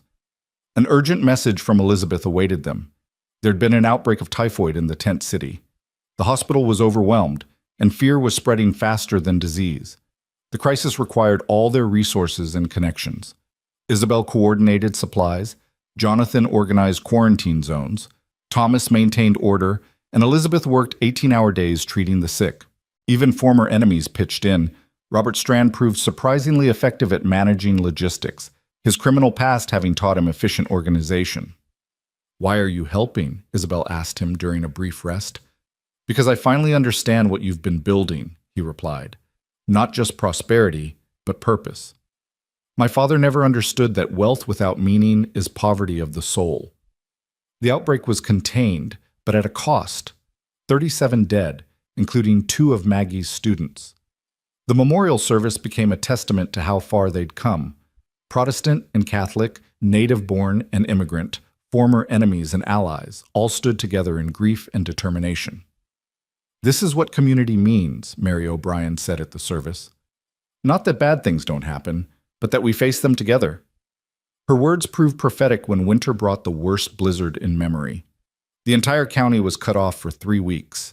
The cooperative structures they'd built, shared resources, distributed leadership, mutual aid, meant survival where isolation would have meant death.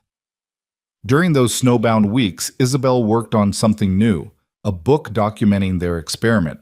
Not a memoir, but a manual for others seeking to transform their communities. Maggie helped edit, her analytical mind catching gaps and clarifying concepts. "This could be dangerous," Maggie warned. "You're essentially writing a handbook for challenging established power." "Good," Isabel replied. "Power that can't withstand challenge doesn't deserve to stand." The book, when published, caused exactly the stir Maggie had predicted. The Montana Method, building community from conflict, became a sensation among reformers and a threat to those profiting from the status quo. Letters poured in from across the nation, from company towns seeking to break corporate monopolies, from immigrant communities organizing against exploitation, from women's groups fighting for suffrage and property rights. Each letter told a story of struggle against entrenched power, each writer seeking guidance from Montana's example. "We've started something," Jonathan said, overwhelmed by the response. "We've continued something," Isabel corrected. "The desire for justice is ancient. We just showed one way it could work." But with influence came responsibility. Delegations arrived seeking advice, reformers requested support, and conflicts emerged over how far to extend their involvement. Some in the alliance wanted to focus on local concerns. Others saw an obligation to spread their model. The debate was resolved by Samuel, now 10 and precociously intelligent. "Why not both?" he asked at a family dinner. "Some people can work here, others can go teach elsewhere, like seeds from a tree." His childish wisdom sparked a new initiative. They established the Montana Institute, a training center for community organizers. People would come, learn the principles and practices that had transformed the territory, then return home to apply them. Daniel Whitfield, fresh from law school, became the Institute's first director. "We're teaching revolution," he said with satisfaction. "Legal, peaceful, but revolution nonetheless." The Institute's first class included a fascinating mix: a former slave from Mississippi, a factory owner's daughter from Massachusetts, a Chinese immigrant from California, and a dozen others from across the social spectrum. Watching them work together, learning to see past differences to shared humanity, Isabel felt a deep satisfaction. You've built something lasting, Eleanor Pemberton said, visiting for the Institute's opening. Not just buildings or businesses, but ideas that will outlive you all. But lasting things still face threats. The syndicate, patient as Smith had warned, made another move. They began buying up railroad bonds, positioning themselves to control transportation costs. If successful, they could strangle the economic independence the county had achieved. It's perfectly legal, Daniel said, reviewing the documentation. Ruthless, but legal. Then we respond legally, Isabel said, but creatively. The solution came from the community ownership model. They created a transportation cooperative, pooling resources to build their own spur lines connecting to multiple railroad companies. It was expensive, requiring every reserve and calling in every favor, but it prevented monopoly control. Smith himself came to survey their response. "You're like a hydra," he said to Isabel. "Cut off one avenue and you grow two more." "We're like a community," she corrected. "Threaten one part, and all parts respond." It's inefficient. It's resilient. Efficiency without resilience is fragility waiting to break. He studied her thoughtfully. "You know, in another life, you could have led the syndicate. You have the intelligence, the strategic mind, the will to power. But not the willingness to sacrifice others for gain. That's what makes you dangerous to us. You prove our methods aren't necessary, just chosen. Then choose differently. Too late for that. But I admire what you've built, even as I work to contain it." Their philosophical sparring was interrupted by urgent news. Fire again, but this time in the town. The commercial district was ablaze, multiple buildings involved. Everyone rushed to fight it, former conflicts forgotten in the face of immediate danger. The fire was devastating. 6 buildings destroyed, 2 deaths, dozens of families displaced. But the response was remarkable. Before the ashes cooled, plans were underway for rebuilding. The community ownership of the mine meant insurance and resources. The cooperative spirit meant volunteers and support.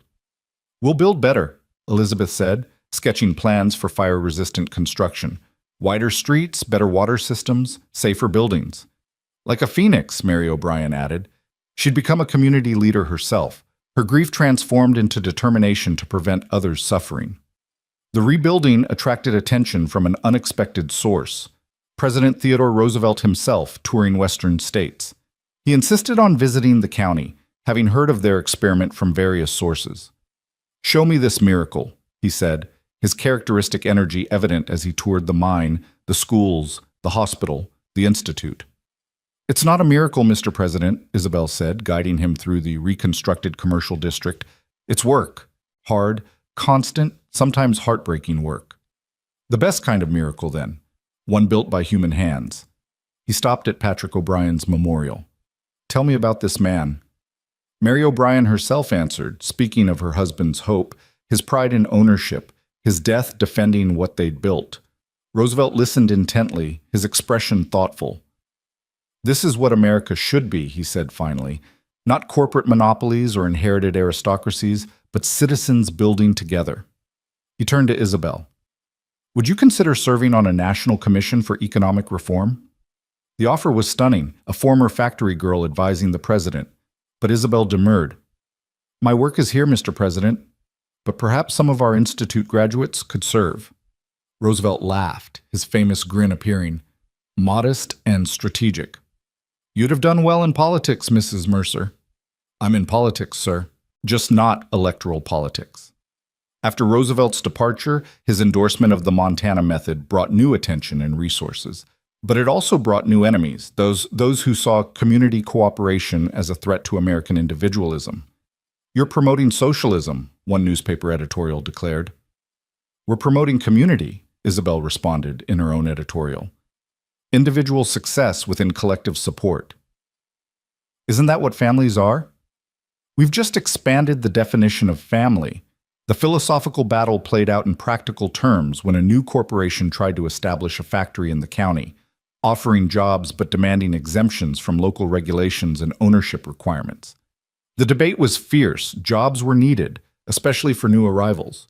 But accepting corporate terms would undermine everything they'd built. The town meeting to decide went late into the night. Finally, young Samuel stood to speak. At 12, he didn't have voting rights, but his words carried weight. We don't need their factory, he said.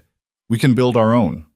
We have the mine profits, we have the workers, we have the knowledge.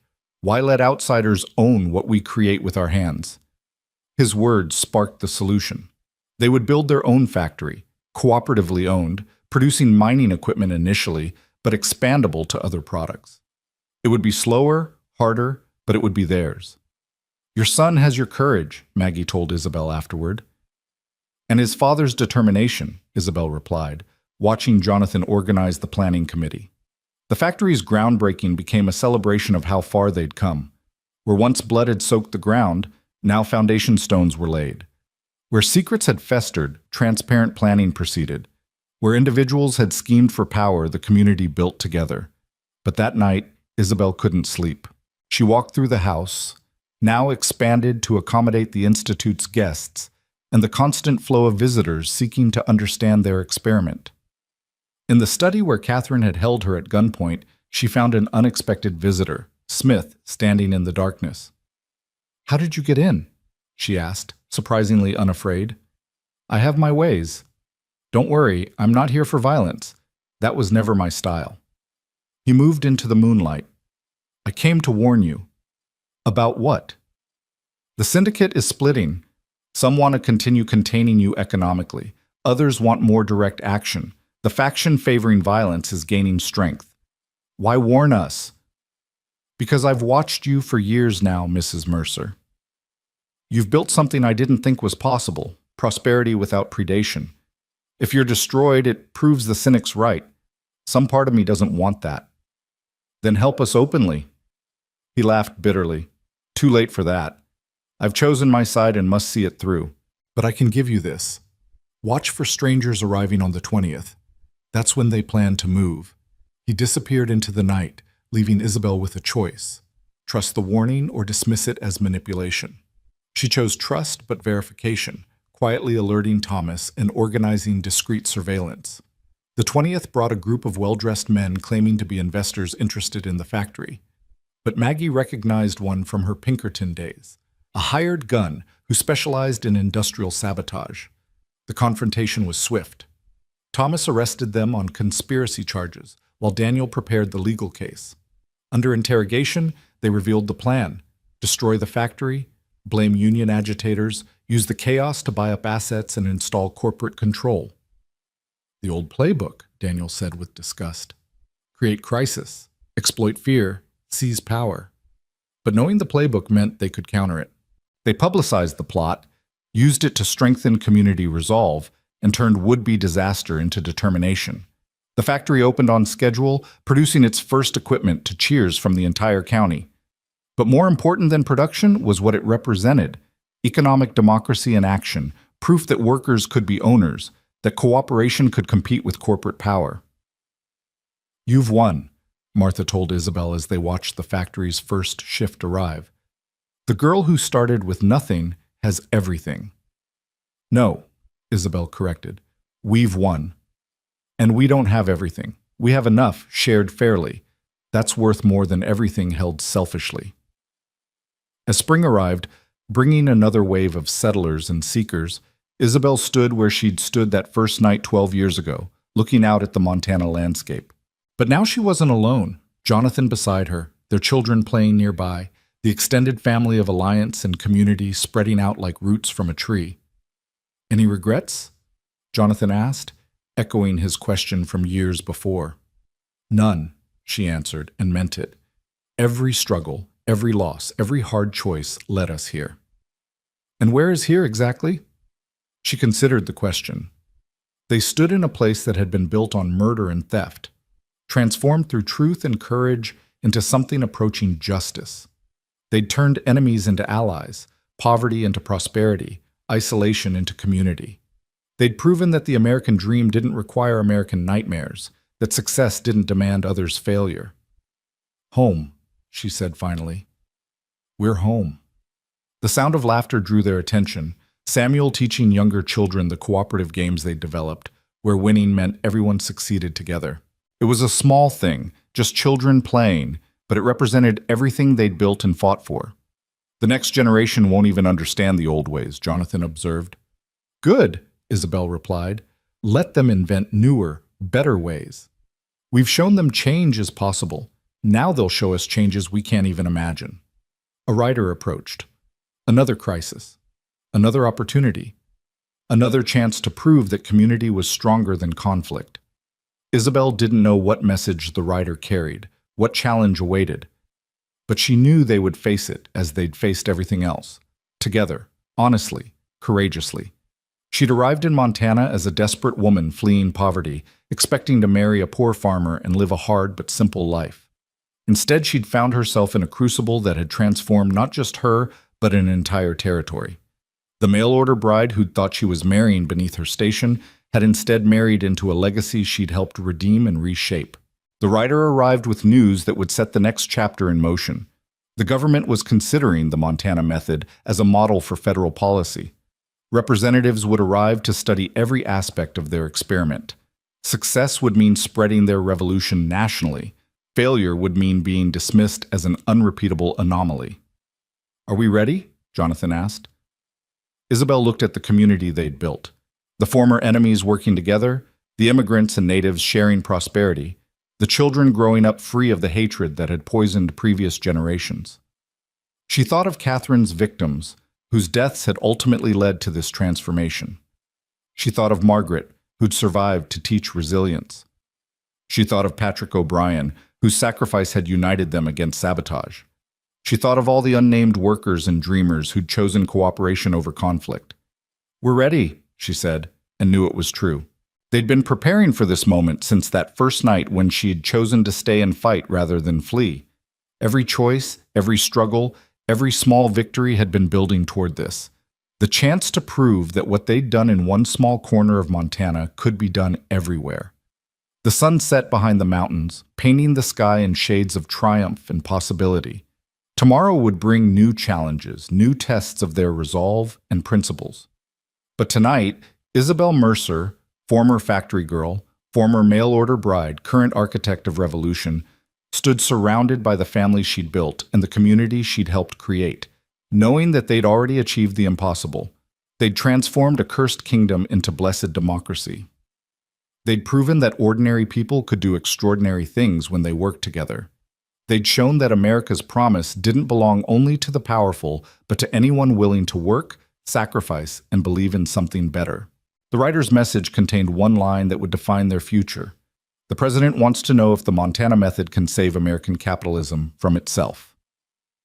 Isabel smiled, thinking of all the impossible things they'd already done. "Yes," she said quietly, to the mountains, to the ghosts, to the future waiting to be born. "Yes, it can." The story that had begun with a desperate woman stepping off a train would continue with that same woman, transformed by trial and triumph, stepping onto a national stage. But that was tomorrow's chapter. Tonight was for gratitude, for family, for the quiet satisfaction of promises kept and potential fulfilled. Isabel Harrington had thought she was marrying a poor farmer. Isabel Mercer had married history itself, and together with her chosen family, had rewritten it into something worthy of the dreams that had brought her west. The land that had once echoed with gunfire now rang with children's laughter. The house that had harbored secrets now sheltered hope. The woman who'd arrived with nothing now held everything that mattered. Not wealth or power, but purpose, community, and the knowledge that even the darkest past could be transformed into the brightest future. This was her true inheritance, her real dowry, not the money her grandmother had left, not the land they'd fought to keep, but the proof that courage could conquer corruption, that truth could triumph over treachery, that love, in all its forms, could heal even the deepest wounds. As the stars appeared over Montana, each one seemed to tell a story of those who'd died, those who'd survived, those who'd been transformed. And at the center of all these stories stood a mail-order bride who'd expected little and achieved everything, not through violence or deception, but through the revolutionary act of choosing hope over fear, community over isolation, truth over comfortable lies. The end was really just another beginning. But Isabel Mercer had learned that all endings were beginnings in disguise, just as all mail-order brides were revolutionaries waiting to be discovered, and all cursed lands were blessed territories waiting to be redeemed. Tomorrow would bring its own challenges. Tonight brought peace, earned through struggle, sustained by solidarity, and promised to all who would dare to believe that America's future could be better than its past. The Montana method had begun with murder and ended with miracles. But the greatest miracle was the simplest, that ordinary people given the chance would choose extraordinary grace.